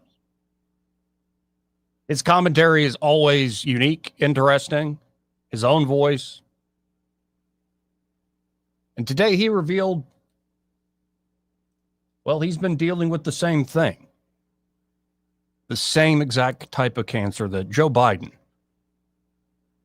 has been diagnosed with. Now, I realize that for some of you, this is hitting you kind of hard because you're hearing it for the first time. Weirdly, since it's old news to me, I've just sort of processed it. So it just sort of is what it is. And I have to say that, you know, everybody has to die, as far as I know. And it's kind of civilized that you know about how long you have, so you can put your affairs together and make sure you've said your goodbyes and done all the things you need to do. So if you had to pick a way to die, this one's really painful, like really, really painful. But it's also kind of good that it gives you enough time while your brain is still working to wrap things up. You might wonder why it took me so long to tell you, and I think I owe you an answer to that. Number one, it would change my life because everybody would start treating me like the cancer guy. Yeah. You can't really there's no second way that goes. You know, once you go public, you're just the dying cancer guy. And I didn't want you to have to think about it. And I didn't want to have to think about it. You should know, well, if you didn't already know, I am unusually mentally tough. So while this could be much worse, you know, for some people, I suppose, I'm handling it quite well. The pain is tough. I mean, really tough. But the mental part, I got that under control. Talk about a measured, great perspective. This is why, by the way, I think my favorite comedian of all time, Norm Macdonald, didn't tell a soul. He didn't want to be the cancer guy. He wanted to just be known as Norm, the comedian. The guy who's a little odd, who had the gambling problem. That's one question when you're a public figure. What's the right way to go about this? Do you tell people? Raises to a different level if you are in a position of political authority and you're supposedly supposed to be as fit as a fiddle running things. Or at least maybe the American people can be forgiving if you're honest about your conditions. What a mess. What a reminder of the tragic nature of this life. The fact that it has to be done on the international political stage, well, that's just salt in the wound. 272-9228 if you want to get in on the conversation. This part of the program brought to you by Montgomery Men's Health. And, we often talk about, fellas, if you're run down, tired of the lived long day, no drive to speak of, including no sex drive. Also seeing unwanted weight gain, loss of muscle mass. You need to get by there to Montgomery Men's Health and let them do a testosterone test. It's a testosterone-focused lab workup, really just a quick blood draw. You'll get a test and a consultation for only $99. And also, as part of that testosterone lab workup, you're going to get a PSA score, which is exactly what we're talking about in the case of Biden here, in the case of Scott Adams. You might find something early. So, men, if you're concerned about your health, especially if your quality of life isn't there, you want to get that edge back, but you also want to be proactive and making sure numbers across the board, including that PSA score, is in the right range. Get by Montgomery Men's Health today.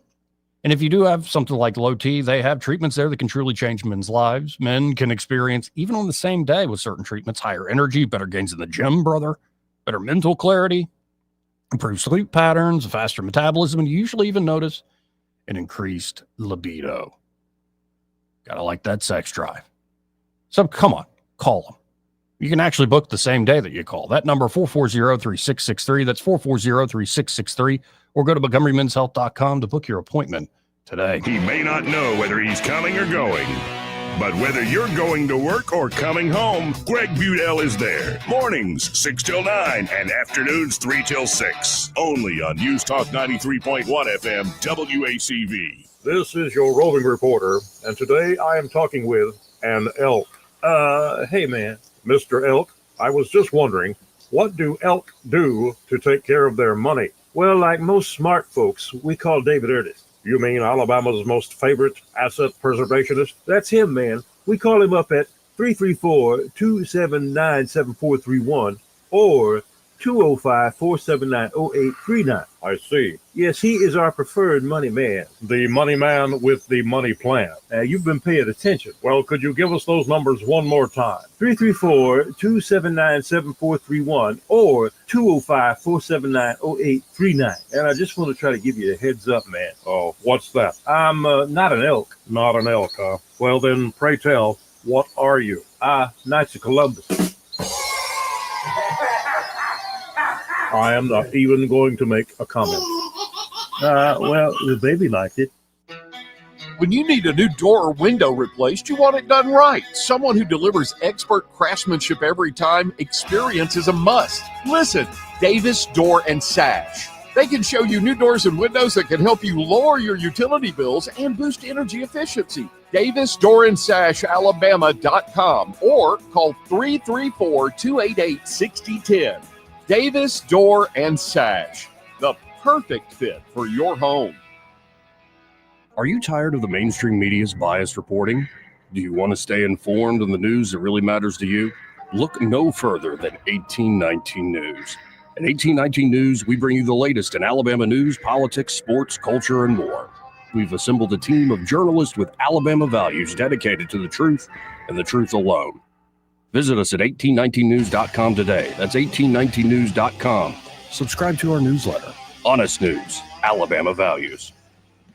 This hour of news and views is brought to you by our good friends at Alabama Home Mortgage. Alabama Home Mortgage, 567-4223. Visit them on the web at myalabamahomemortgage.com. NMLS number 1586368.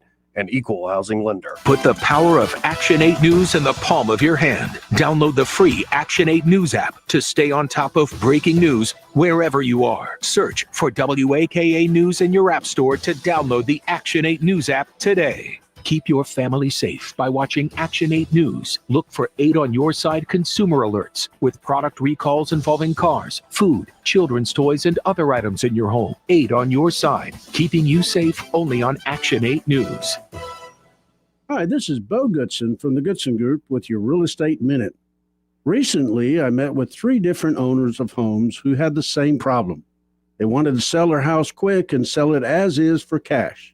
All 3 people were approached by different investors that said they had cash for their home, signed contracts, only to find out they were not personally going to buy their homes, but to find a buyer willing to pay more than they offered and pocket the difference. It's called wholesaling. Offer a contract to buy a house at a certain price, up the price to other buyers, and pocket the difference. I urge you, don't fall for it. You want to sell your home quick, use a licensed professional realtor, as I have been for 48 years, keeping promises to get homes sold quick. For all the details, call Bo Goodson at the Goodson Group at 221-2883 or 551-0225. Call Bo Goodson at 221-2883. Rich Thomas Weather, a service of Wiley Sanders Truck Lines, where over-the-road dump truck drivers are needed right now. Home twice a week and every weekend, must leave early on Sunday with Blue Cross Blue Shield. Call them now at 855-777-9785. Rich Thomas Weather. Well, hi, everybody. We are expecting a sizzler on this Monday. I think the high temperature will end up in the lower 90s with the sun and cloud mix. And I think we're dry, storm-free today and tonight. Tonight's low down to about 70. Tomorrow, on Tuesday, there'll be enough sunshine to get us to around 93 for a potential high temperature. And by Tuesday evening and Tuesday night, there could be some strong, possibly severe storms in our state. That ahead of a cold front that will bring a big change. From the Blue Water Weather Center, this is Rich Thomas. Budget Floors and More is your low price leader for everything you need for flooring and DIY flooring installation supplies. For the best prices on luxury vinyl plank, carpet, ceramic tile, flooring installation supplies, and more, shop Budget Floors and More, Hunter Lane across from Del Rey to Publix. When news happens, you'll hear about it first. The River Region's most trusted voice. News Talk 93.1 FM WACV.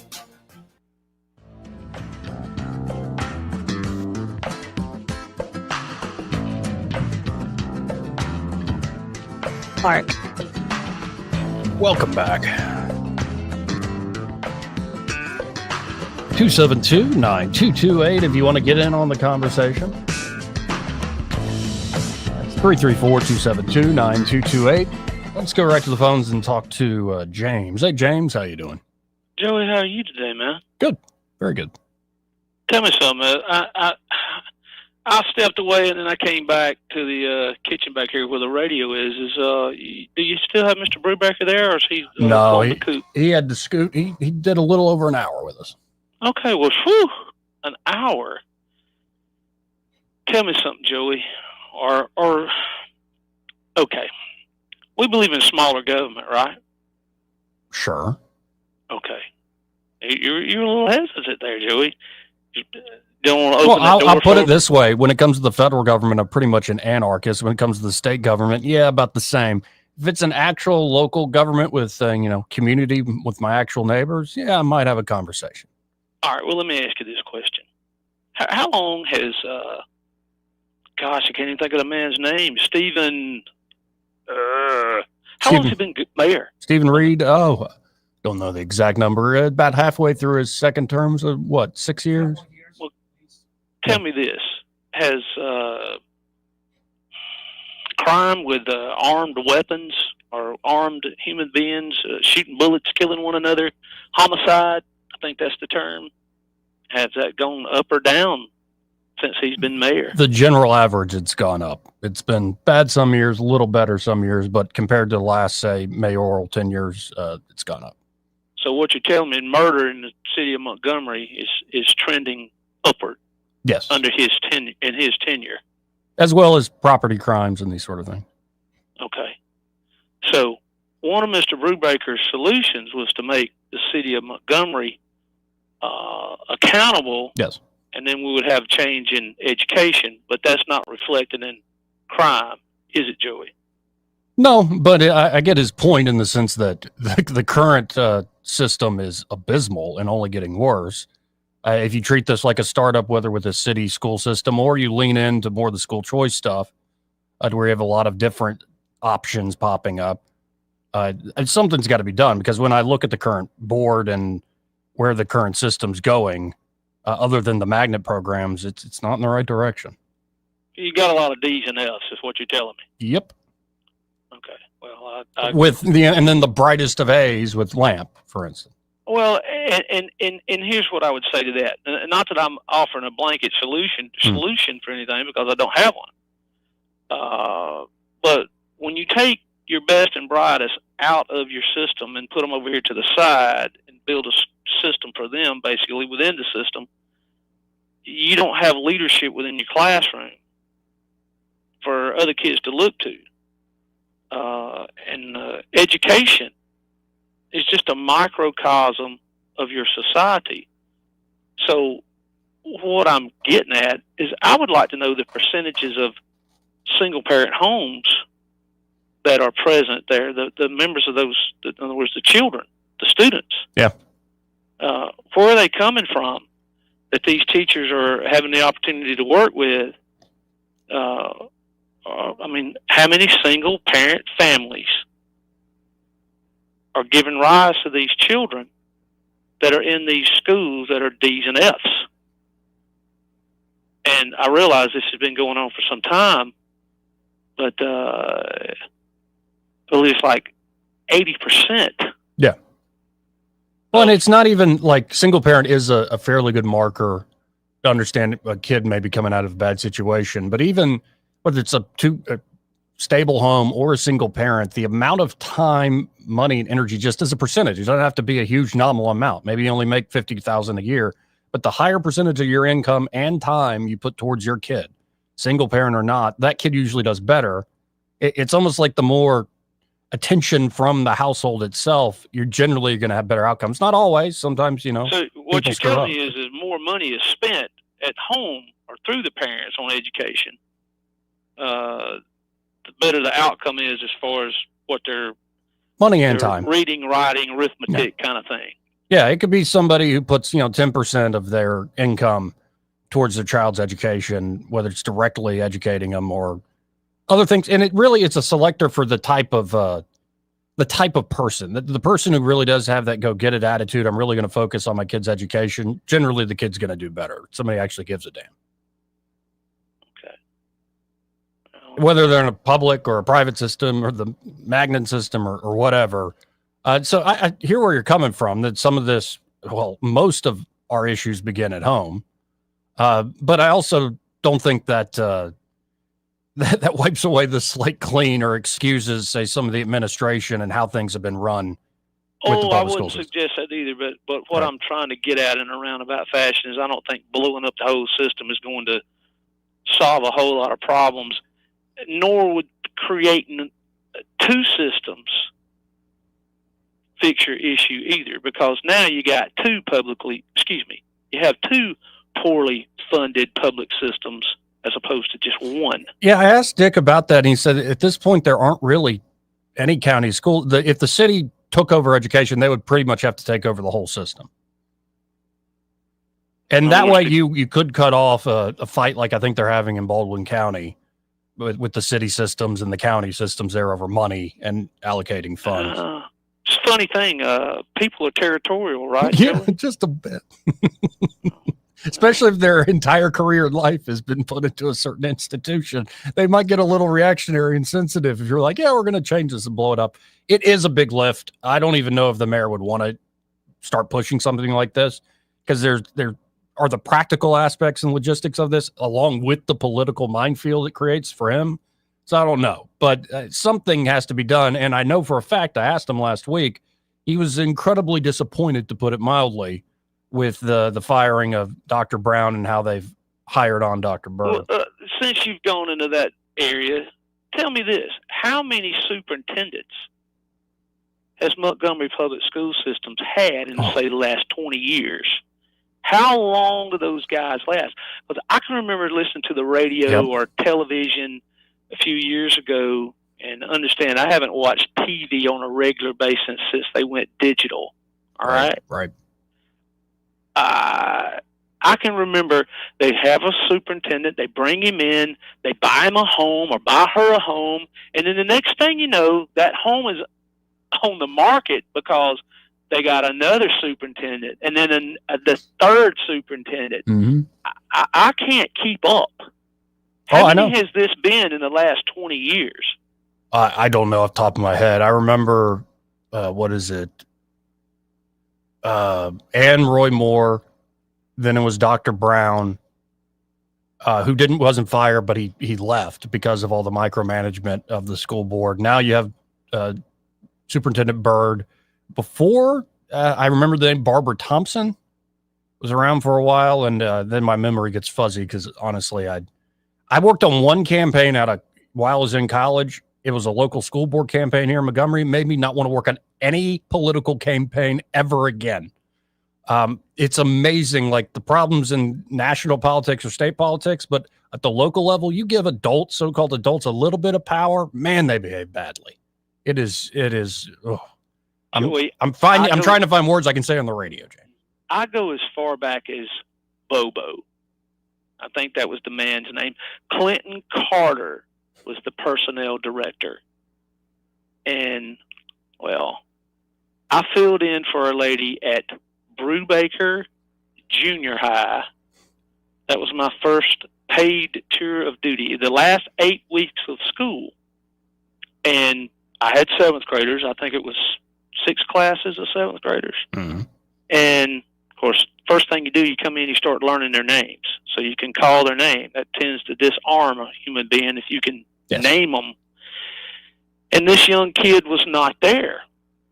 He had been, what was the term?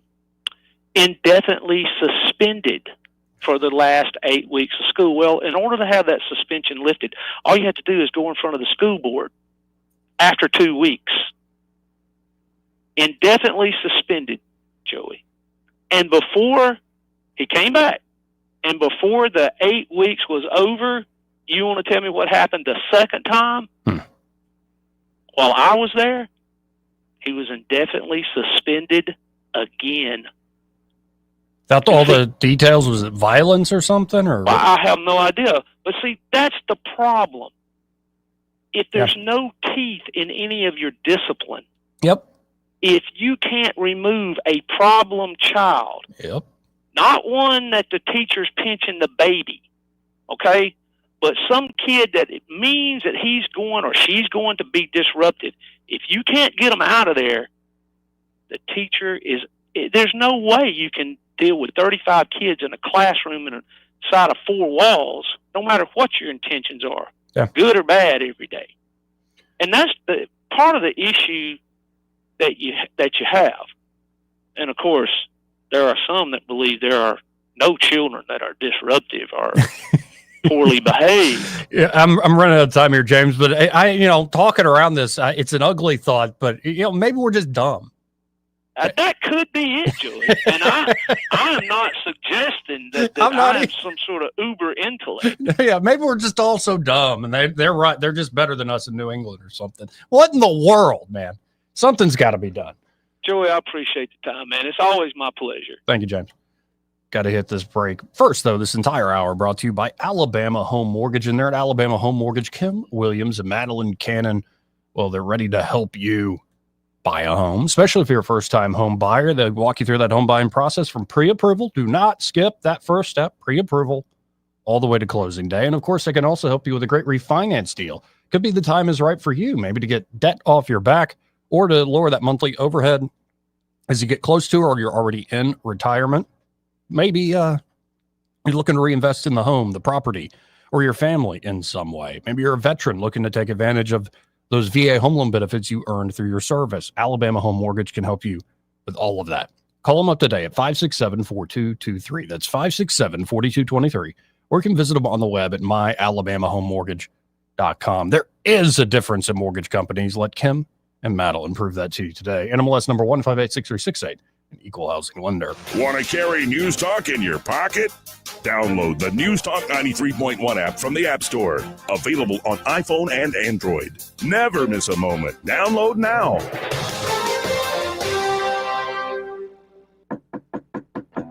Hello, everyone. Robbie Pelt with Capital City Roofing. If you think about it, your home is your biggest investment in life. Your roof covers your home, so why jeopardize your biggest investment on a roofer you don't know anything about when you can deal with a reputable roofing company like Capital City Roofing? We have an A+ Better Business rating and the best manufacturers and workmanship warranties available. We do all residential and commercial roofing applications that are certified through the manufacturer to ensure you get the best material and workmanship money can buy. We also have your project in our best interest before and after construction has been done. Don't hesitate to call us if you have any roofing issues or questions. We will match any of our competitors' price and give you the same great workmanship warranty. We also give free estimates. Give us a call today and let us show you the difference. 277-3311. That's 277-3311. Or you can check us out on the web at www.capitalcityroofing.com. Capital City Roofing. We capitalize the roofing industry. Hi, I'm Jane Ray, account executive with Blue Water Broadcasting. Why should you advertise with us? Frequency sells. The more ads you can get on the air, the better the chances it will make an impact. Radio allows advertisers an inexpensive way to get their voices heard over and over again. Contact me, Jane Ray, by going to bluewaterbroadcasting.com to find out more. Blue Water Broadcasting, local folks helping local business. This hour of news and views is brought to you by our good friends at Alabama Home Mortgage. Alabama Home Mortgage, 567-4223. Visit them on the web at myalabamahomemortgage.com. NMLS number 1586368, an equal housing lender. The premier place the River Region turns to for news, weather, traffic, and opinion. News Talk 93.1 FM WACV.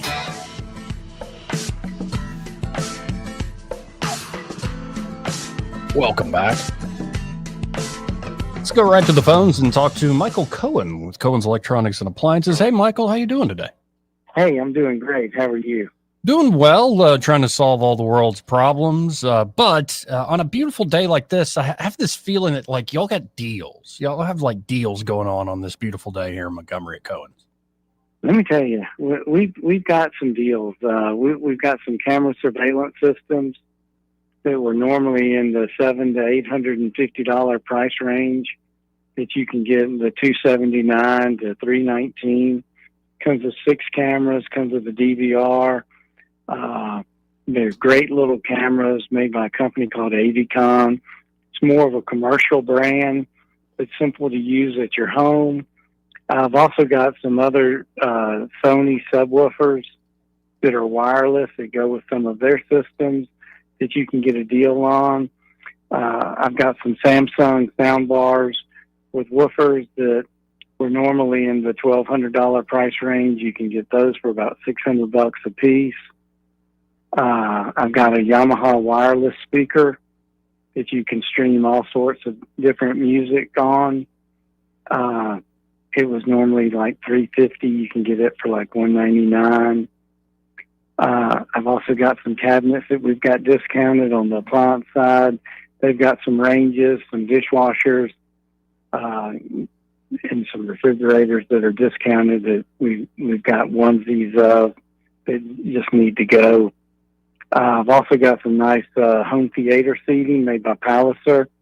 I've got a row of 3 recliners made by Palliser. They're in a black, and they sold for like $1,200 a piece, and you could get all 3 of them for probably $2,000. Nice. So anyway, we've got some great deals. You just need to come by and see what works for you. Yeah, deals on top of deals. Folks, get by there today. That's here in Montgomery, 2515 Eastern Boulevard, Open 9 to 6 Monday through Friday, 9 to 4 on Saturdays. And find Michael and be like, hey, I heard you on the radio with that Joey fella. I don't know where that, does he even have a co-host or a sidekick? And be sure to mention you heard about all these deals. Yeah, we just feel so disrespected that he just never shows up anymore. No respect. No respect. No respect. Where's Rodney Dangerfield? Oh, my goodness. Well, I appreciate you. I respect you, Michael. And well, thank you. We'll talk We again love soon. you too. Thank you, Have sir. a good day. Again, that's Michael Cohen with Cohen's Electronics and Appliances. Final hour coming up. Broadcasting from the Riverside Chevrolet Master Control Center, this is WACV Cusana, News Talk 93.1 FM. When it's Chevy, it's Riverside. This is an SRN News special report. I'm John Scott. Success is being reported from the White House in regards to the drawn-out conflict between Russia and Ukraine. President Trump, whose frustration about the war had been building, says the two countries will immediately begin ceasefire negotiations after what he described as an excellent phone call with Russian President Vladimir Putin that lasted more than 2 hours earlier today. The president also spoke with Ukrainian leader Volodymyr Zelensky and European leaders, including those with NATO, in hopes of making progress toward a ceasefire in the war. The conversations came after the White House said the U.S. leader had grown frustrated with both leaders over this continuing war that has lasted more than 3 years in Ukraine. This has been an SRN News special report. I'm John Scott. Hi, it's Mike Gallagher, host of the Mike Gallagher Show here. And when it comes to mortgages, I only trust the team that's helped me and my family more than once, Mike and Brian at Fellowship Home Loans. These guys are friends, believers. They built a company on biblical values that actually puts you first. In today's economy, with everything costing more, you need a lender who can help you make smart strategic moves when it comes to real estate. Need cash for home improvements? Thinking about a HELOC or a refi to consolidate debt? Well, Fellowship Home Loans can help you do it faster and for less. Why? Because they're a direct lender, not a broker. No middleman. No unnecessary fees. That means fewer hoops, less waiting, and real answers from real people who care. Whether you're buying, selling, refinancing, or just exploring your options, Fellowship Home Loans will tailor everything to your unique needs. Get started at fellowshiphomeloans.com/Mike G. fellowshiphomeloans.com/Mike G, or call 800-510-MIKE, 800-510-6453. Fellowship Home Loans, mortgage lending by the book. Nationwide Mortgage Bankers, DBA Fellowship Home Loans, Equal Housing Lender, NMLS number 8193. Rich Thomas Weather is brought to you by MPM Feed and Seed. It's time to get those gardens ready. From seeds to plants to fertilizer, MPM has what you need. Shop MPM Feed and Seed in Prattville, 1313 Highway 31 North. Open Monday through Friday, 8 to 5, Saturdays, 8 to 1. Rich Thomas Weather. Well, hi, everybody. We are expecting a sizzler on this Monday. I think the high temperature will end up in the lower 90s with the sun and cloud mix. And I think we're dry, storm-free today and tonight. Tonight's low down to about 70. Tomorrow on Tuesday, there'll be enough sunshine to get us to around 93 for a potential high temperature. And by Tuesday evening and Tuesday night, there could be some strong, possibly severe storms in our state. That ahead of a cold front that will bring a big change. From the Blue Water Weather Center, this is Rich Thomas. ASE's 25 and 25 has you covered. For just $25 in closing costs, you can tap into your home's equity. No hidden fees, no headaches, just extra cash. Visit your local ASE Credit Union branch today. Federally insured by NCUA, NMLS 420259. Terms apply. ASE Credit Union. Your life, your goals, your ASE. ASE, an equal housing lender. 1819 News. State Senator Arthur Orr is now vouching for Governor Kay Ivey's mental acuity in her position of leadership. Orr was on WVNM with Dale Jackson when the whole issue was brought up. Is there a significant slowdown and decline? And are people protecting her a la Joe Biden? In my meetings with her, she is sharp. She knows what you're talking about. She knows where she is.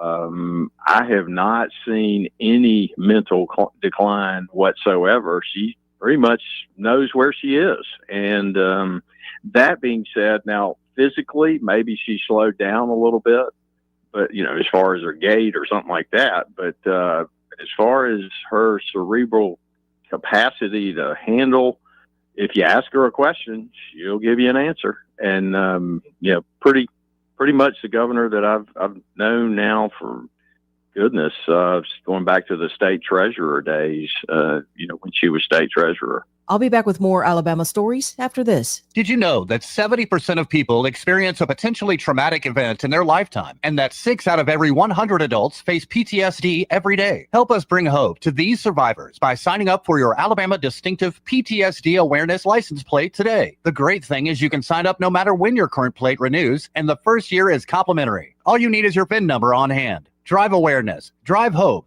and customize your plate today at atease.org. A deadly domestic shooting is now under investigation in Madison County. Deputies responded to a call on Sunday night where they found a woman with multiple gunshot wounds. The victim's husband, 64-year-old Gary Wharton, is being charged with murder in this shooting. He's currently being held in the Madison County Jail without bond. I'm Andrea Tyson. For more news affecting Alabamians, go to 1819news.com. And while you're there, subscribe to the daily newsletter. This hour of news and views is brought to you by our good friends at Cole Plumbing, 279-8919. Cole Plumbing is number one in the number two business. You don't have to dig a hole. They have proprietary pipelining technology. Ask them about their tankless water heaters. Remember, when you have trouble with your bowl, call on Cole. For reliable electrical services in Central Alabama, trust the experts at Crosby Electric. Crosby's licensed and insured electricians are ready to tackle any project for your home. From troubleshooting, repairs, to installing new lighting and preventive maintenance. And Crosby understands the need for quality service for small business. Crosby is big enough for the largest job, yet small enough to bring real value. Visit CrosbyElectric.com to schedule your service. Crosby, powering Central Alabama with excellence. Jenny King, the king of clean, delivers reliable, high-quality commercial cleaning services through a proven franchise model that empowers local business owners. Jenny King's franchise owners receive the training, support, and resources needed to succeed, while clients benefit from tailored cleaning solutions backed by a global brand. Jenny King ensures consistent results, trust, and success for everyone we serve. Go to JennyKingCleans.com and find out how we can help you. That's JennyKingCleans.com. Jenny King, the king of clean. The views and opinions of the following program are solely those of the host and other contributors. These do not necessarily represent those of Liberty Acquisitions 825, Blue Water Broadcasting, its management, staff, or any advertisers.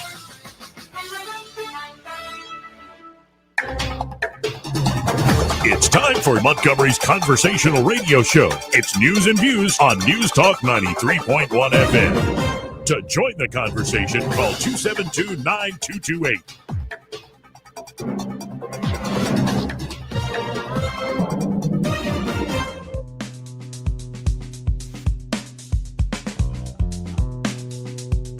Fugazi, it's a fake. Yeah, Fugazi, Fugazi, it's a wazi, it's a woozy, it's a fairy dust. It doesn't exist. It's never landed. It is no matter. It's not on the elemental chart. It's not real.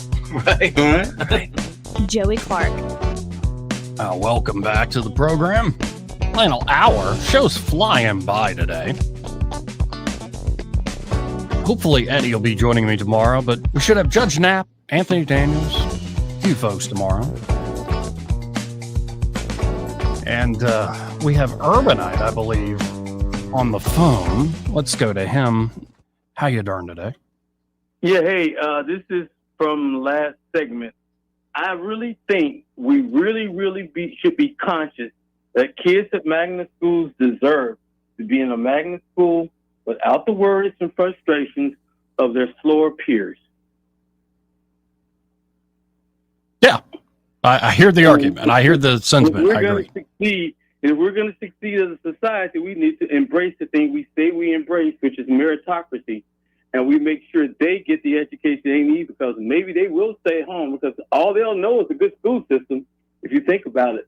That kid that goes to a magnet school doesn't understand a failed school system.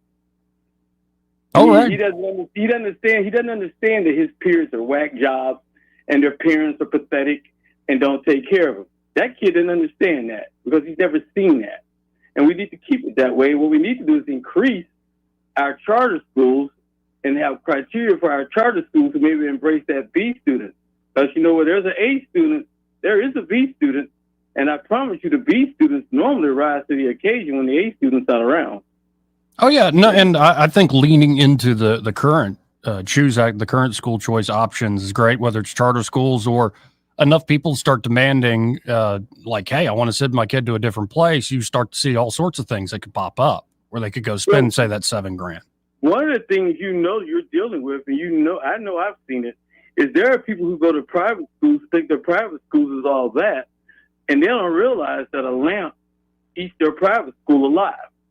Oh, yeah, I was a Catholic at the time, and it was us. We had a really good, my 07 graduating class, we had a very high scoring class. So we were up there with Lamp, but Lamp usually is the top. Yeah, what was funny to me, when I was at Lanier in the 80s, I think we had maybe 11 or 12 meritorious finalists. I think that was pretty consistent with most of the schools in Montgomery. They had at least 10 or 11 meritorious finalists on the SATs and stuff. So the school system, I think it's because of the parents and where the parents came from. The school system can't produce kids like that. The problem is you get those kids stifled by bad instructors. Yep. I know that for a fact. And you get a bad instructor and you get a teacher has no classroom management, then, you're really stuck learning on your own. Well, and I always remember the story. My mother, she's born in Maine. They live in Puerto Rico a little while, but she mostly does her early grade school, early middle school in Nebraska. And when they moved to Alabama, she always cursed my grandfather, her dad, for making her move from Nebraska. When she came down here, I guess she had to go to Georgia Washington. And she was something like, in terms of the curriculum, 3-4 grades ahead. Oh, I've been there. When my dad when we moved from Florida to Alabama. I mean, actually moved back because I was actually born here, but I've been with them on his tour. So I didn't really get back here to my junior high days. And when I got back here, I was so far ahead of my peers, it wasn't even funny. Yeah. No, and I had a good education at Catholic. It was less the math and sciences and more the literature and, of course, the theology and all that stuff. But the math and sciences were good enough. We had a lot of kids that went on to really good success out of that. But we need to adopt a culture of excellence in this town. Yeah. And adopting that, in order to adopt a culture of excellence, you have to understand that people have to compete. Sure. And everybody can't rise to the top. All the cream won't rise to the top. Yeah, and you create a culture that actually even lets the person that falls, it isn't going to be valedictorian or anything. Still, they have opportunities because they were surrounded by an expectation that you can be and do better. Though for the life of me, I don't know why we haven't emphasized things that like early trade school skills. I remember when I was at Auburn, I had to do one last credit, and it drove me nuts that I have to take all these things that I don't want to take, even though I'm at university. But it was called community engagement, some ridiculous class like that. And they had us on one assignment go out to, I believe, Beulah Public Schools, the high school out there in Lee County. And I remember riding out there with two girls in my class, and both the girls had all these like worksheets for the kids to fill out. We were going to get a bunch of sophomores and juniors, about 15 of them. And we were supposed to assess their experience there at the high school. And the two girls had all these worksheets for the kids to fill out. I'm like, this is the last thing kids want to do if they get out of normal class. So I didn't have any worksheets. I just looked at them and go, you know what, guys? I hate school because I'm a normal person. How many of y'all hate school? Everybody's hand goes up. And that broke the ice to where one kid, young black kid next to me goes, I'm too smart for school. And I'm like, yeah, you are? And he goes, yeah, here's what I do in my free time. And he sat there and explained how he would do computer coding and hacking. And I'm like, well, do they have computer classes here? Nope. Little girl showed me her amazing sketches that she would do in her free time. Like, how much time do you get to actually dedicate to art and learning, say, design and artistry? And it's like, well, maybe like one class, and we have to do all sorts of different assignments I don't care about. And I went down the line of even kids that were being suspended, getting in trouble. They were doing it on purpose, knowing how to game the system to get out of there. One kid who wanted to go work with his dad in forestry industries and the fishery industries. And you see that hunger of kids have interests. They're people, they grow up, they have a certain aptitude. And like I said, certain interests, but often these old systems, even with teachers mean well and all this stuff, they don't serve these kids well. It's just, but what you're forgetting is discipline is important. Like you mentioned, the kid doing the coding. I mean, I may not need you to code a video game for me, but I may need you to code a robot to build a car. Right. And you may find that boring.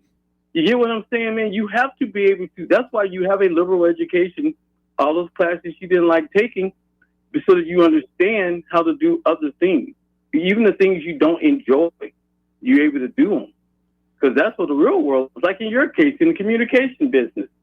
Do you really feel you were prepared for the radio job when you got to that radio job? No, that wasn't my main vision for myself, being in radio, especially given I'm not much of a social butterfly. And honestly, I'm one of the quietest guys in the room if you see me in person. So were you a communication major or a poli-sci major? I was a poli-sci major with a focus on political theory. So you intended to be a law student, or? I didn't know what I wanted to do. I gave up. Okay. Did they give you that entrance inventory thing connected with your ACTs when you took them? That told you what you'd be good at? Oh, yeah. No, I always scored off the charts, like perfect scores on language, like writing and language comprehension. Okay, so you're in a career field that would work for you, doing what you're doing, independent. Yeah. Sure. And you happened into it, not. Yeah, I was about to. I haven't told the story in a while. I was about to move down. My dad got a job in New Orleans with some big construction firm, and I was going to move in with him, just work bar back somewhere, and get some odd job in New Orleans and write on the side. I was thinking as a writer. Using your communication skills, would you have been happy working at a company in the PR department? No, I never wanted to do that. You would never want to lie for the company, would you? I've always had this odd streak of let me find the job that's actually fun if it isn't ideal. So if you look at stuff I did, like I worked at Fun Zone for a while I was in high school. I during football season, I would work the rickshaw where you can make hundreds of dollars an hour if you worked hard enough. I would try to find the things that weren't just the drudgery of the day-to-day job. And I have to say, before I moved to New Orleans, Dan Morris reached out asking if I wanted to help him, and kind of the rest is history, and it's worked out so far. You would have been better as an outside sales rep, or like your brother, a pharmaceutical rep. Right? No, I'm not a sales guy, man. You're not a sales guy? No. I try, but you get what I'm saying. The Lamp or the magnet school kids deserve their space and their peace, so that they can flourish. And we as a city or as a culture need to support them. And we don't need to hamper them by putting them with the rest of the masses. But everybody's little kid ain't a genius. Well, that's certainly true. Or not. But also, appreciate it, man. But I also think that you get a lot of kids that are written off very quickly, and they have very low expectations put on them, and thus they go a different way. And that little story I told about going to that one high school, I think people underestimate how, especially at the high school age, but it starts in middle school, how clever these kids can be and how they run circles around the so-called adults that are looking after them and supposedly teaching them.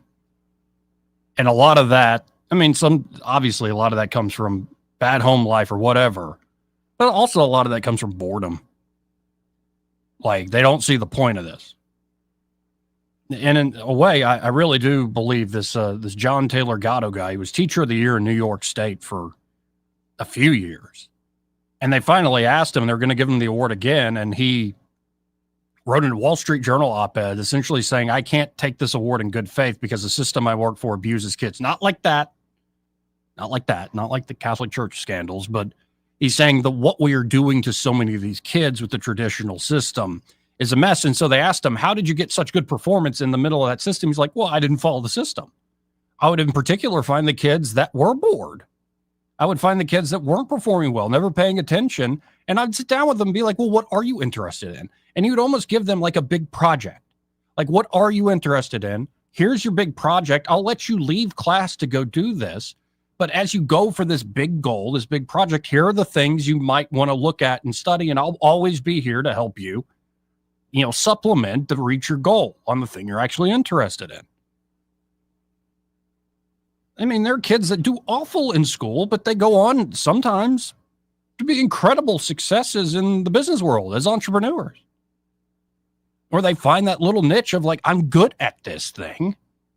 I don't have to be book smart. But I got street smarts. I can sell anything to anybody at any time. You can do that amazing cold open, a skill I don't have. I'd like to think I can sell things and ideas on the radio, but in terms of like a cold approach to somebody, knowing how to read people, all these different things, There's so many different skill sets out there.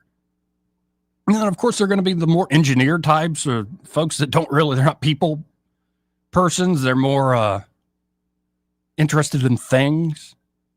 And that could show up in agriculture and forestry and fisheries and, of course, engineering itself and all the many different fields that are like that.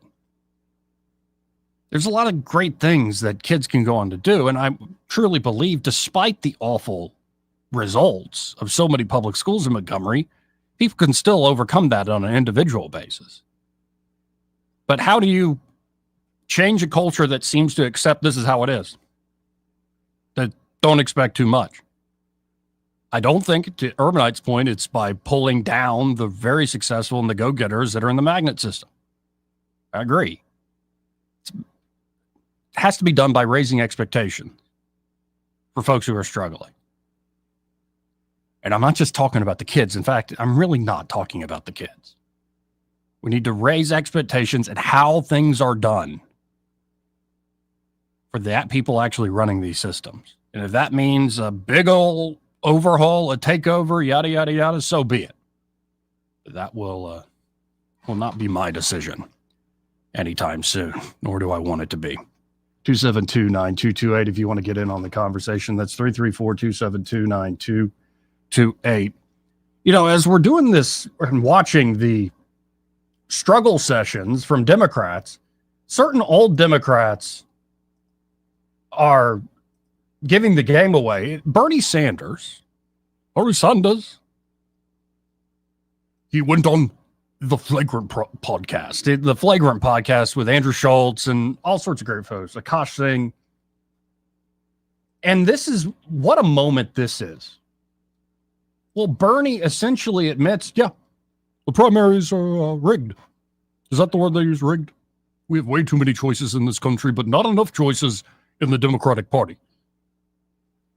Now, Bernie's very tight-lipped about it. He's like, you're reminding me of my wife. She agrees with you. Listen into this exchange. Again, if you don't know this podcast, it's Flagrant. Andrew Schultz is a comedian. Everybody in the panel are comedians. It's like a bro hangout show. Trump went on it during the campaign. They'll have on brilliant people. They recently had on Wesley Huff, who's a great apologist for the Christian faith.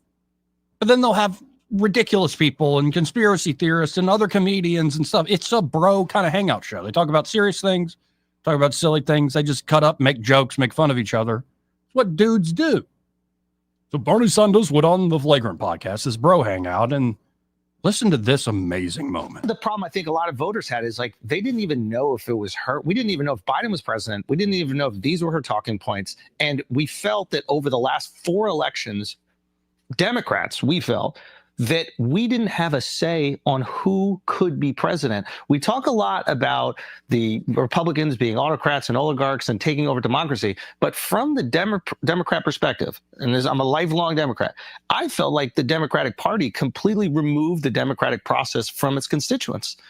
And I think they need to have some accountability of that. No argument here.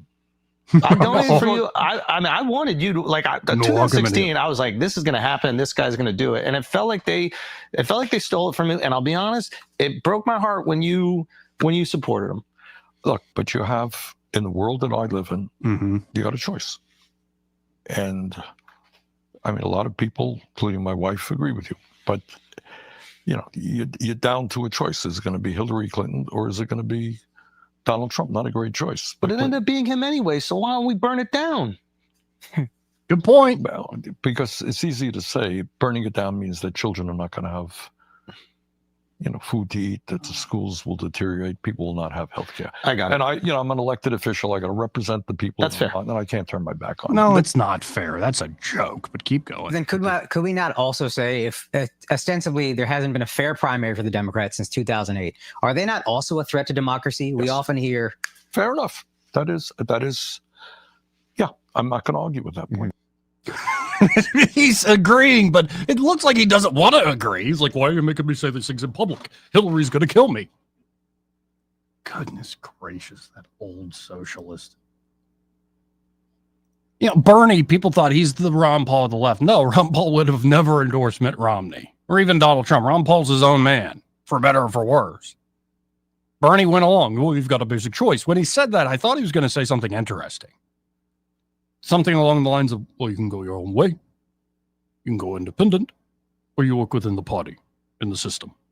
Instead, he makes this ridiculous choice of, if Trump wins, kids aren't going to eat.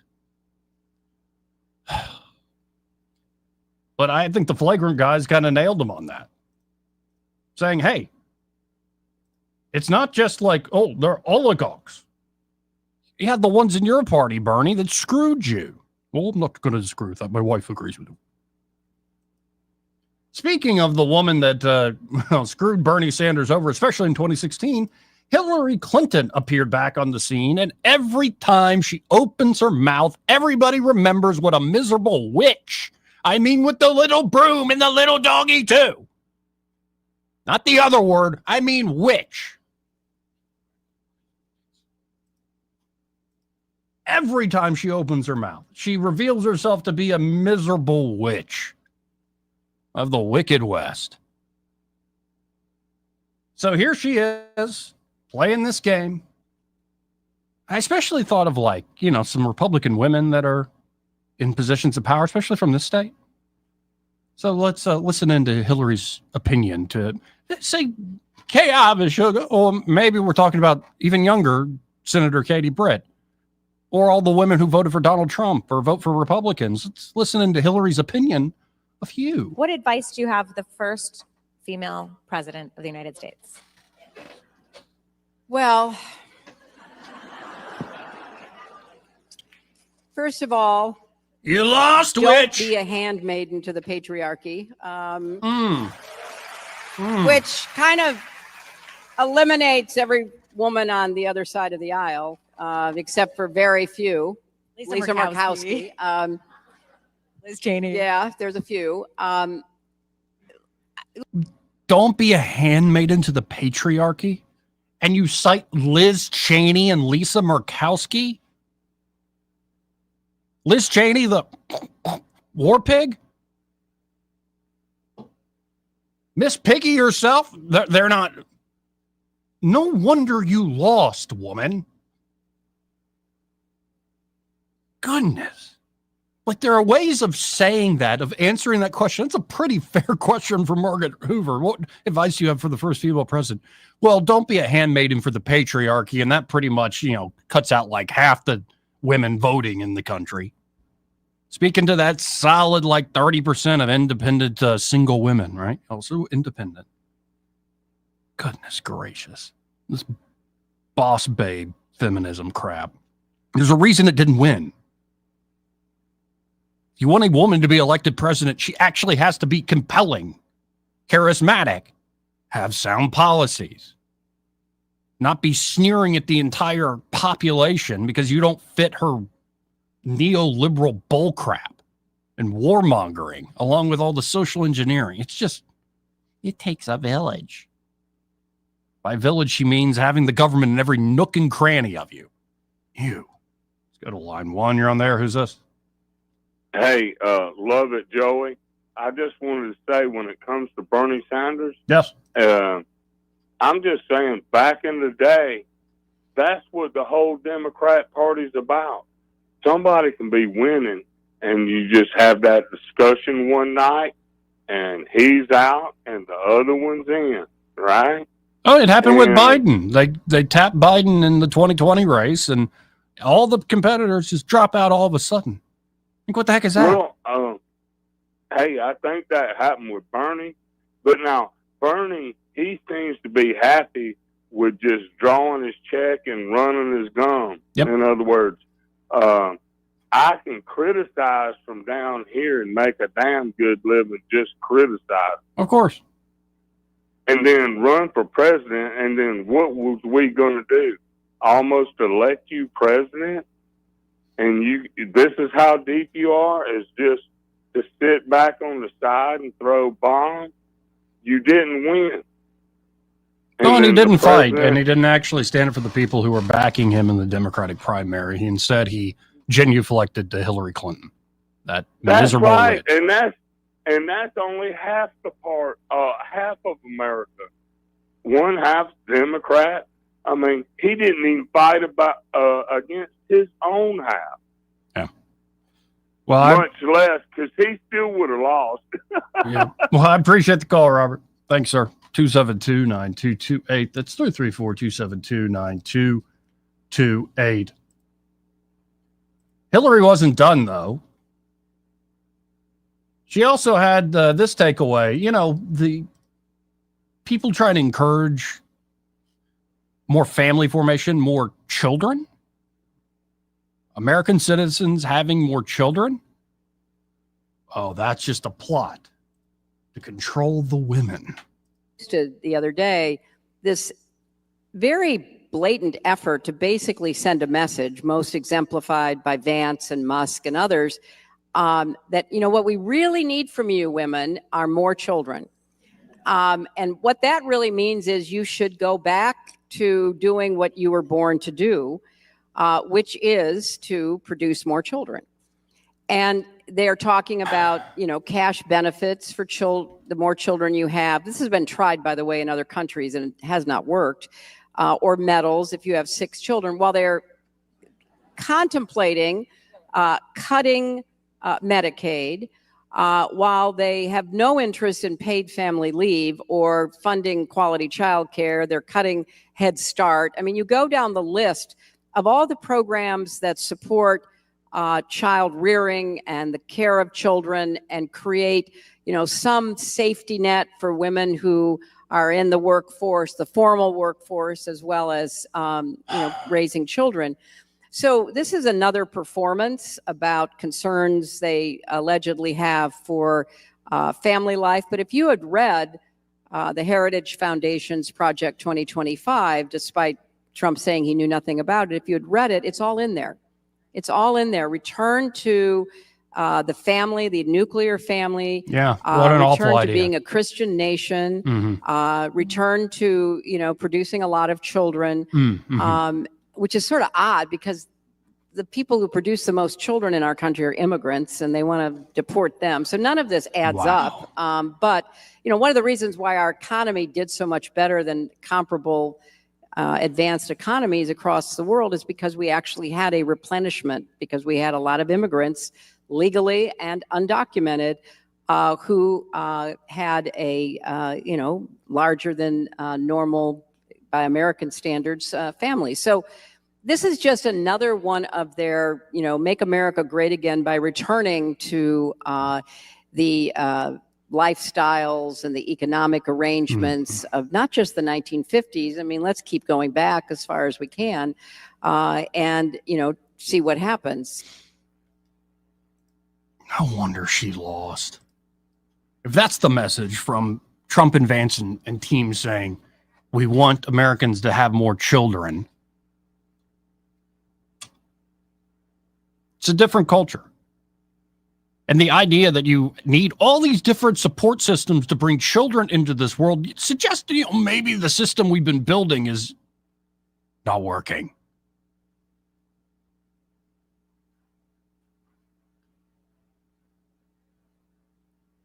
We'll see. Y'all keep listening to Hillary Clinton, you're going to continue to lose. And good riddance.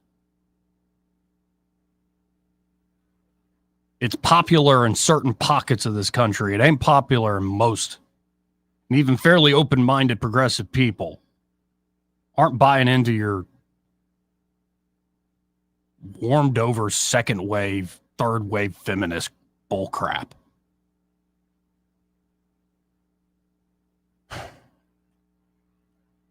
Don't have more children, grow up to be just as miserable as Hillary Clinton's lying ass. That's your role model, ladies. Anyway, we'll be right back. He may not know whether he's coming or going, but whether you're going to work or coming home, Greg Budell is there. Mornings, 6 till 9, and afternoons, 3 till 6. Only on News Talk 93.1 FM, WACV. Hi there, I'm Kim Williams with Alabama Home Mortgage. And I'm Madeline Cannon. And we have some exciting news to share with you. We've been serving the state of Alabama for many, many years. And now we are able and ready to offer the same great mortgage financing in Georgia and Florida as well. Our company may be Alabama Home Mortgage, but now we can finance your Georgia home mortgage and your Florida home mortgage too. We couldn't be more excited to extend our customer base to our neighboring states. For years, we have had customers call us in hopes we could assist them with purchasing their vacation cabin in North Georgia or their dream home in Florida. And now we can. For those of you who have family and friends that live in Florida and Georgia, be sure to tell them the good news. Whether you are looking to purchase or refinance a home located in Alabama, Georgia, or Florida, you owe it to yourself to give Alabama Home Mortgage a call at 567-4223. That's 567-4223, or visit us online at myalabamahomemortgage.com to complete an application on your time. It's not just a slogan. Call Alabama Home Mortgage because, folks, there is a difference in mortgage companies. NMLS 1586-36-8, Equal Housing Lender. Prescriptions require an online consultation with a healthcare provider who will determine if appropriate. Restrictions apply. See website for details and important safety information. Price varies based on product and subscription plan. Hey guys, let's talk ED because millions of men experience it, but not everyone can access or afford treatments like Viagra. Well, Hims can help. Through Hims.com, you can get a full range of treatment options for ED, including daily or as-needed meds through a 100% online process. It all starts with an online intake form. Get started at hims.com/radio, and from there, a medical provider licensed in your state will determine if ED treatment is right for you. If prescribed, your medication is shipped to you for free. Find the ED treatment that fits your needs with options up to 95% less than the brand names. Millions of men experience ED, but Hims can help. To start your free online visit and save up to 95%, go to hims.com/radio. That's hims.com/radio for your free online visit. HIMS.com/RADIO. For too long, Alabama's statewide news companies have shamed us for our conservative Christian values. Alabama deserves a news company that cherishes our culture, a company that isn't bought and paid for by the powers that be. 1819 News is that company. Run by Alabamians for Alabamians, 1819 News celebrates what is good and beautiful about our state, while exposing those who work against our values in secret. Just go to 1819news.com to learn more. Subscribe to our newsletter. That's 1819news.com. This hour of News and Views is brought to you by our good friends at Cole Plumbing, 279-8919. Cole Plumbing is number one in the number two business. You don't have to dig a hole. They have proprietary pipelining technology. Ask them about their tankless water heaters. Remember, when you have trouble with your bowl, call on Cole. Want to grab lunch? I can't. Gotta pick up my dry cleaning or I won't have anything to wear to work tomorrow. There's never enough time. That's why I switched to Worth Cleaner's new 24/7 Express kiosk on Vaughn Road. I can drop off and pick up my laundry and dry cleaning anytime I want, day or night. Wow, Worth Cleaners sounds like the solution. Worth Cleaners is excited to announce their 24/7 Express kiosk. This is the first service of its kind in Montgomery and will allow customers to drop off and pick up their dry cleaning and laundry at their convenience, day or night, any day of the year. Even if you've never used Worth Cleaners before, you can go into their location at 7825 Vaughn Road today and use their 24/7 Express kiosk. Instructions along with several descriptive photos are posted on the wall to aid customers who are first-time users. Visit our Vaughn Road location or find Worth Cleaners on Facebook for more information. Your family's clothing is worth it. Take a trip with two iconic bands, JJ Gray and Mofro. Together with the Marshall Tucker Band. May 22nd, Montgomery Performing Arts Center. The Ramblin' Rooster Tour. Rock, blues, and hits all night. Get tickets Friday at Ticketmaster.com. Together for a rare evening. Don't miss JJ Gray and Mofro and the Marshall Tucker Band. This hour of News and Views is brought to you by our good friends at Cole Plumbing, 279-8919. Cole Plumbing is number one in the number two business. You don't have to dig a hole. They have proprietary pipelining technology. Ask them about their tankless water heaters. Remember, when you have trouble with your bowl, call on Cole. Rich Thomas Weather brought to you by Clark Heating, Air and Plumbing. Hey, this is Robbie Clark. Stay cool with a spring tune-up with Clark Heating, Air and Plumbing. Don't wait. Schedule today. Give us a call at 334-277-2125. Alabama certification number 09098. Rich Thomas Weather. Well, hi, everybody. We are expecting a sizzler on this Monday. I think the high temperature will end up in the lower 90s with the sun and cloud mix. And I think we're dry, storm-free today and tonight. Tonight's low down to about 70. Tomorrow on Tuesday, there'll be enough sunshine to get us to around 93 for a potential high temperature. And by Tuesday evening and Tuesday night, there could be some strong, possibly severe storms in our state. That ahead of a cold front that will bring a big change. From the Blue Water Weather Center, this is Rich Thomas. Trustworthy, accurate, immediate. Carrying your voice across the river region. News Talk 93.1 FM WACV. Welcome back. This part of the program brought to you by River Region Contracting. And there at River Region Contracting, they're ready to help you folks out with that roof of yours. You should have that roof inspected on a regular basis, at least every few years. But if you don't, you're going to probably have a problem that builds up over time. That's when the insurance company is going to fight you and maybe have a point that you were negligent. Why not just get ahead of any problems and have extra peace of mind by working with River Region Contracting? Why not get them to come out at least every year?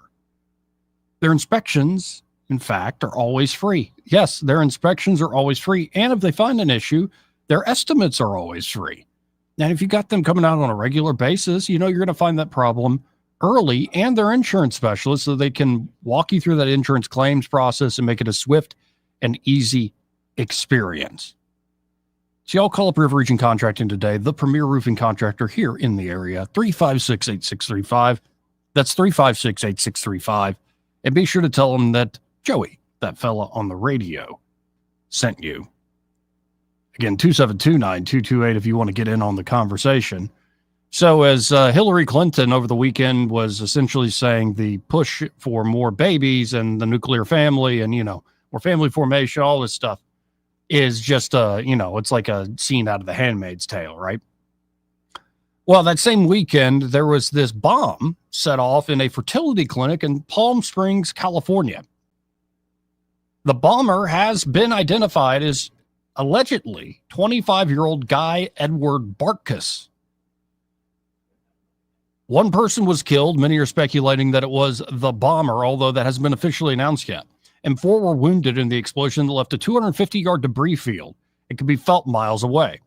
According to a 30-minute audio tape he left behind, Bartkus was a quote-unquote pro-mortalist, which is a bizarre philosophy that, among other things, decries the fact that we didn't give our consent to be born.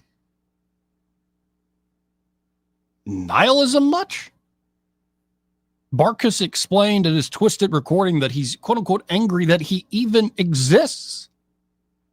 Then take it out on yourself, big boy. I'm not one to encourage people to do that. That seems like a long-term solution to a short-term problem, but if you think your very existence is something to be angry about, maybe you should read, you know, the opening pages of Genesis. You might find you relate with certain people in those early days of existence. I'm angry over the fact I was even born, so I'm not going to, you know, just get rid of this hellish facade. I am going to take it out on others. Here's what he said in part. Quote, I figured I would just make a recording explaining why I've decided to bomb an IVF building or clinic. Basically, it comes down to I'm angry that I exist and that, you know, nobody got my consent to bring me here.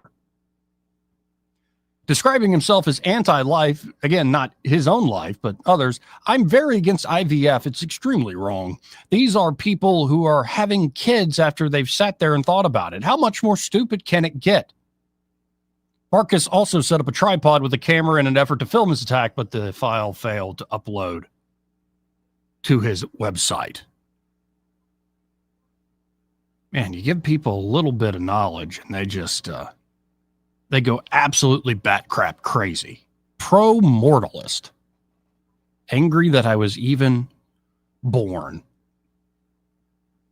Well, why don't you just, you know, be like the rest of us and become numb to the fact that you were ever born? It's what most people do, and they go on and they smile about it.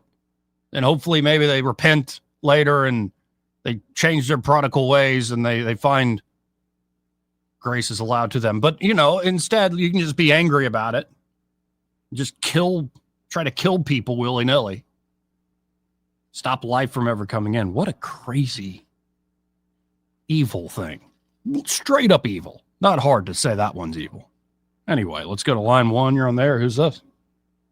Hey. Hey, who's this? This is H.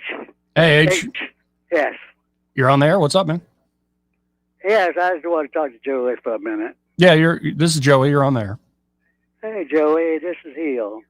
Hey. I calling you for the last time. I gotten too old to call the radio, but I want you to know that I really enjoyed your program today.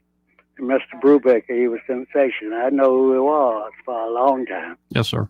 And when I found out, I wasn't surprised because he's been a great guy all my life. I'm an old guy now, but I want to say that I enjoyed your show today. It's about the schools. I worked with the school for 28 years, and man, I haven't gotten too late to be trying to talk on You trying to talk on radio. You sound pretty good to me. How old are you, if you don't mind me asking? Well, I'm past 90. I feel one or two more. I tell the whole world how old I am. You know, I hang out with old folks, and like some of y'all are like deceptively still like spry. Like, so I don't know age. I do, but you know, you need to know when to quit. That's the main thing. Fair enough. I can't find my control for my radio now, so I can turn it down, and I know I'm losing it. Well, but anyway, I enjoyed you, man. I enjoyed you today, and Brubaker been a wonderful person. I've done I had beers with him a long time, but my time is about up for trying to be coherent on the radio. But that guy that dog, black guy that was on the radio, he seemed to be super intelligent. Both of y'all conversation, I enjoyed it. But it's a lot of things going on that I still listen to it. I got some things that I need to tell people, but I be bragging. If, for instance, I was selected to go to school with white people, he said, for a period of time. It was 32 people chosen, and there was 700 people that applied for the job, and I got to be one of them. I'm proud of that, I guess. You're here. That's bragging. Got to go, man. Appreciate it. Like, that might be the last call, but call in. 272-9228. I'm hungry. You know, we have a great sponsor, Smokehouse Pit Barbecue. I could eat everything they have right now. I mean, everything, all the fried okra, all the mac and cheese, and of course, the ribs, the camp stew, the brisket. I like me some brisket, a big old pulled pork sandwich with some of their spicy barbecue sauce slathered on top of that thing. Ooh, I could eat it all right now. And if I was there in the morning, the Tuesday through Sunday, they do this brut.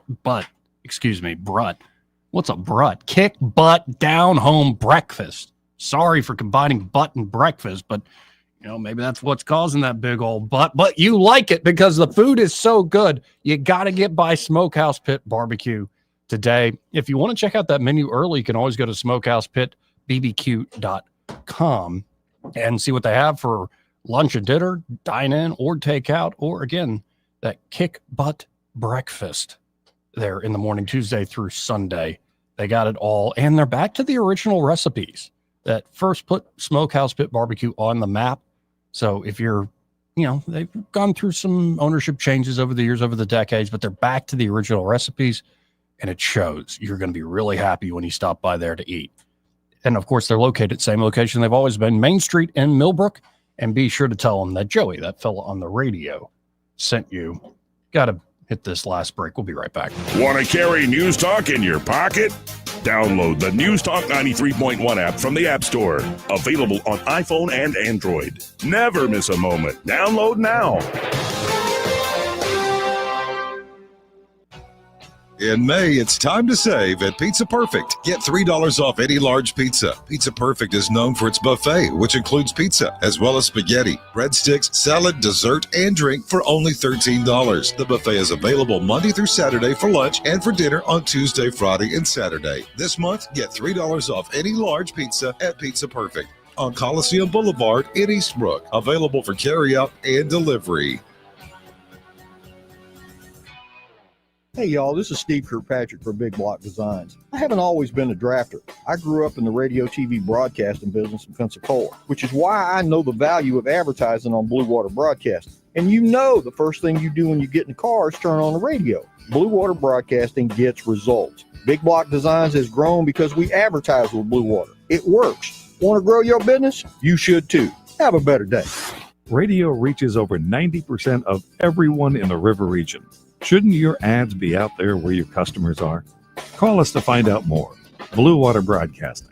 Local folks helping local business. This hour of News and Views is brought to you by our good friends at Cole Plumbing, 279-8919. Cole Plumbing is number one in the number two business. You don't have to dig a hole. They have proprietary pipelining technology. Ask them about their tankless water heaters. Remember, when you have trouble with your bowl, call on Cole. All the headlines the mainstream media won't touch. Your News Talk station. News Talk 93.1 FM WACV.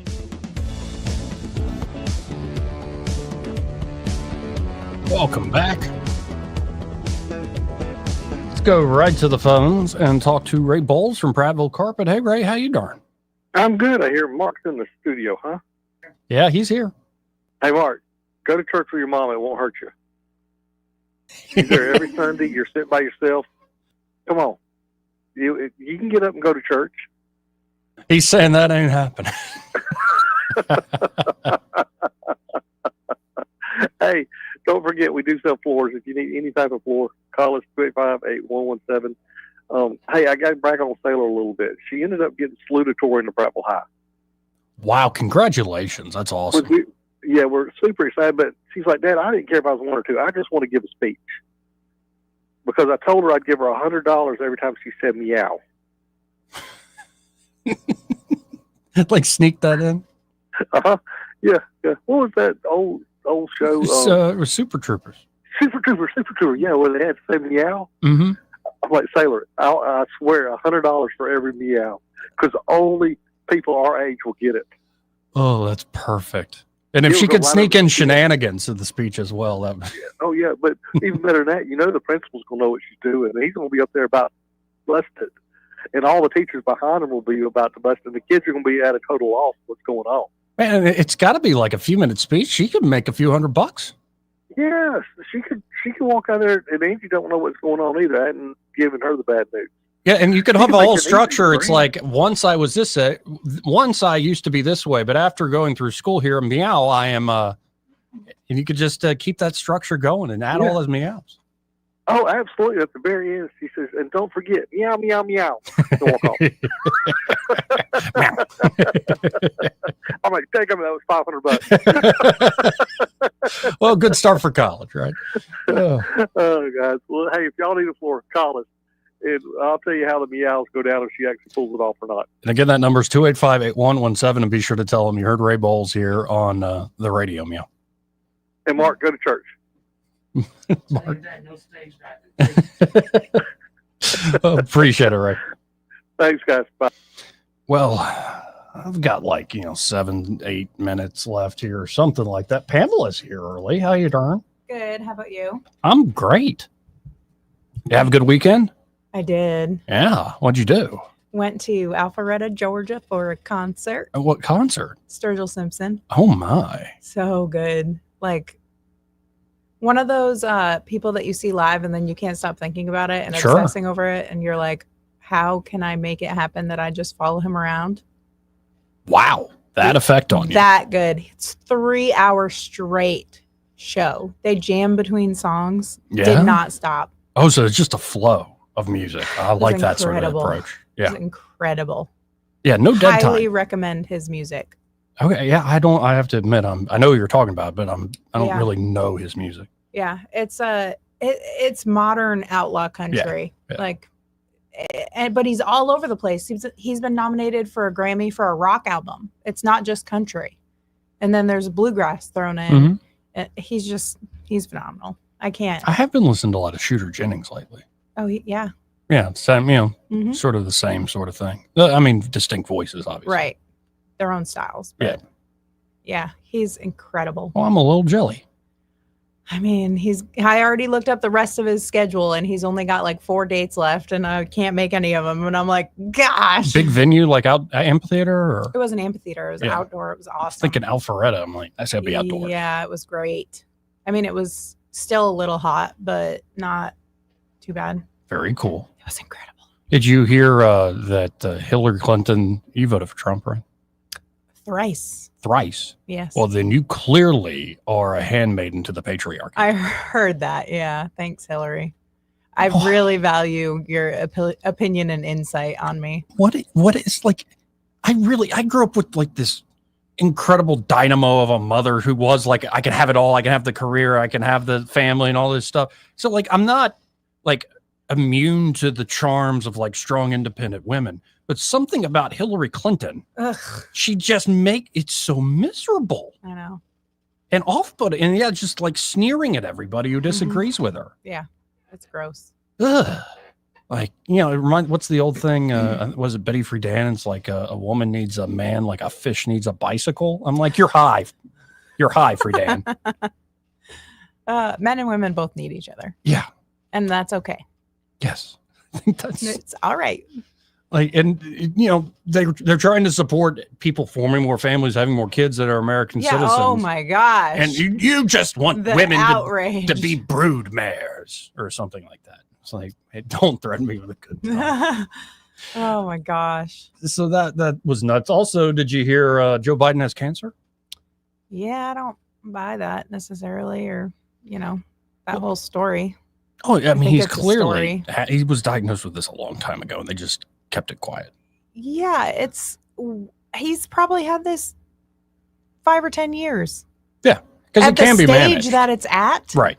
Yes. Because it isn't like, if it's an early stage when this is diagnosed, I know we won't go into why I know, it's not that big of a deal initially. It can be managed. Yes. Right. But at this point, his wife is diabolical. She's just the worst of the worst. Well, and as you get all the, also talking about his mental acuity, in 2022, he said at one thing, I have cancer. Like so many people I grew up with the oil and the windshield wipers, I got cancer. And they just used the perception of his senility to say, no, he just misspoke. He doesn't have cancer. And it's like the lie on top of the lie. And then now all the pointing of fingers of who should be thrown under the bus for perpetuating the big lie, especially people like in, say, corporate media who are like, well, we're not part of we weren't part of the Biden administration. Yeah, you're the media arm of the Biden administration, guys. Come on, guys. Come on. Anyway, that's nuts. Bernie Sanders admitted I agree. I heard that too. They rigged it.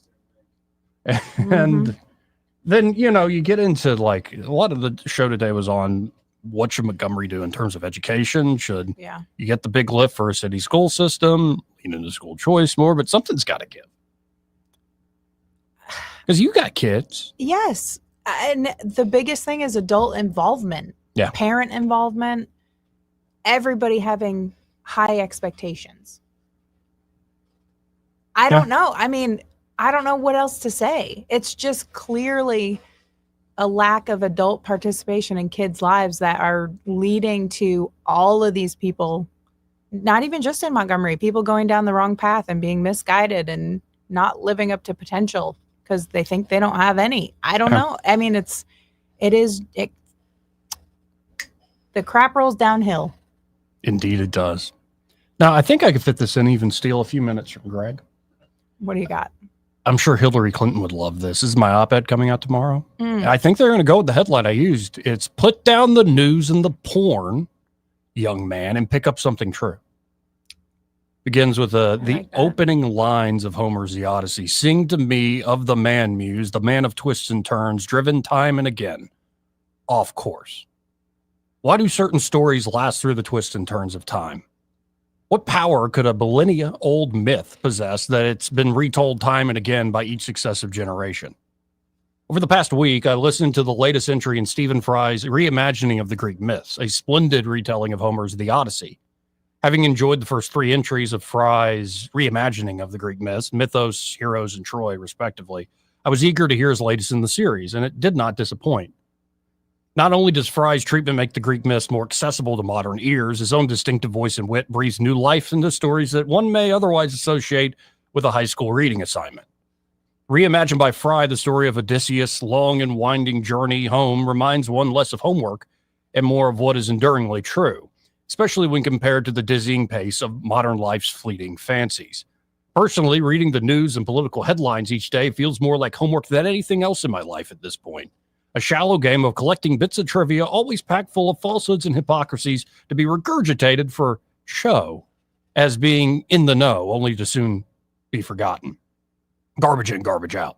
If one reads the news with the intent of earnestly looking for the truth, it would be better not to read the news at all. Instead, read old stories, even if retold anew, that have stood the test of time. What's true is rarely what people are saying today, especially in the infernal churn of our new digital age. Virtual reality is indeed virtual, leaving too many of us lonely in relation to the real, like the relation of porn to actual lovemaking. At this point, one wonders how many lonely men in particular will leave the imperfect, ill-fated real world behind for some virtual promise of perfection, especially in matters of love. Who needs a real woman when a bespoke AI girlfriend can anticipate your every need while being anything and everything you may ever want her to be? Haptics and humanoid robots are progressively getting better, not quite real life, but more lifelike by the day. Why not spare yourself the trouble of ever looking for a real woman, young man? Why not just live on a lonely island while saving up your unrealized crypto gains in anticipation of the latest model of some artificially perfect goddess to drop right in your lap? Funny enough, though it may be abruptly unexpected, the Odyssey has something to say about this modern dilemma, about what truly human, womanly beauty is compared to the promise of inhuman perfection. Allow me to set the scene. For 7 years, Odysseus is held captive on the island of the immortal nymph and goddess Calypso, who generously offers him immortality and love if he only agrees to stay with her. Yet he denies the goddess's advances, always longing for his home Ithaca and his wife, Penelope. Eventually, Zeus commands Calypso to let Odysseus go. She, of course, obeys. Then follows this exchange between our twisted hero and the beautiful goddess over a last meal together, as retold by Stephen Fry. As they ate, the hope and shock inside Odysseus began to reveal themselves in an energy and force that he had not shown since the first weeks of his stay on the island. Calypso watched him with sad amusement. Can leaving me really give you so much joy? Odysseus was grateful that his mouth was full, excusing him any speech. Calypso sighed. I looked at myself in the waters of the stream this morning, and I thought I saw the face of a beautiful immortal, a face that will never change, never age. Odysseus said nothing. Tell me, how old is your Penelope now? Just a year short of my own age, he mumbled through his mouthful of bread. Calypso examined her nails. I wonder how she'll look. Odysseus swallowed the bread. A smile spread across his face. Well now, let me see. To the lines etched by the passing of the years, you must add all the cares that have haunted her for more than 20 years. Looking after my mother and father, Laertes and Anticlea as they grow older, more infirm, tending to the kingdom, bringing up my son Telemachus, worrying if that wretch of a husband of hers will ever come home. All this will have carved more and deeper lines into her face. She was lovely when she was young, so lovely, but never a beauty that could match yours, Calypso. It was a human beauty, far inferior to the appeal of nymphs. Somehow, to Calypso's ears, the word nymph sounded almost like an insult. Penelope's youth will have faded by now for sure, Odysseus went on, but it will have transformed into something deeper. She will have the kind of depth of beauty only women have. A woman's fine grace, personality, character. No, you needn't worry. Penelope could never match a girl like you for youth and beauty. You might even think her ugly. When I see her, I will know that she is Penelope, my wife. Why do certain stories last through the twists and turns of time? Because despite the passage of thousands of years, throwing men off course with the promise of this or that something perfect and new, certain stories sometimes capture imperfect things eternally true. Who knows, young man, maybe an old adventure retold time and again will inspire something real to venture in you amidst the rapidly changing new. Broadcasting from the Riverside Chevrolet Master Control Center, this is WACV Cusana, News Talk 93.1 FM. When it's Chevy, it's Riverside.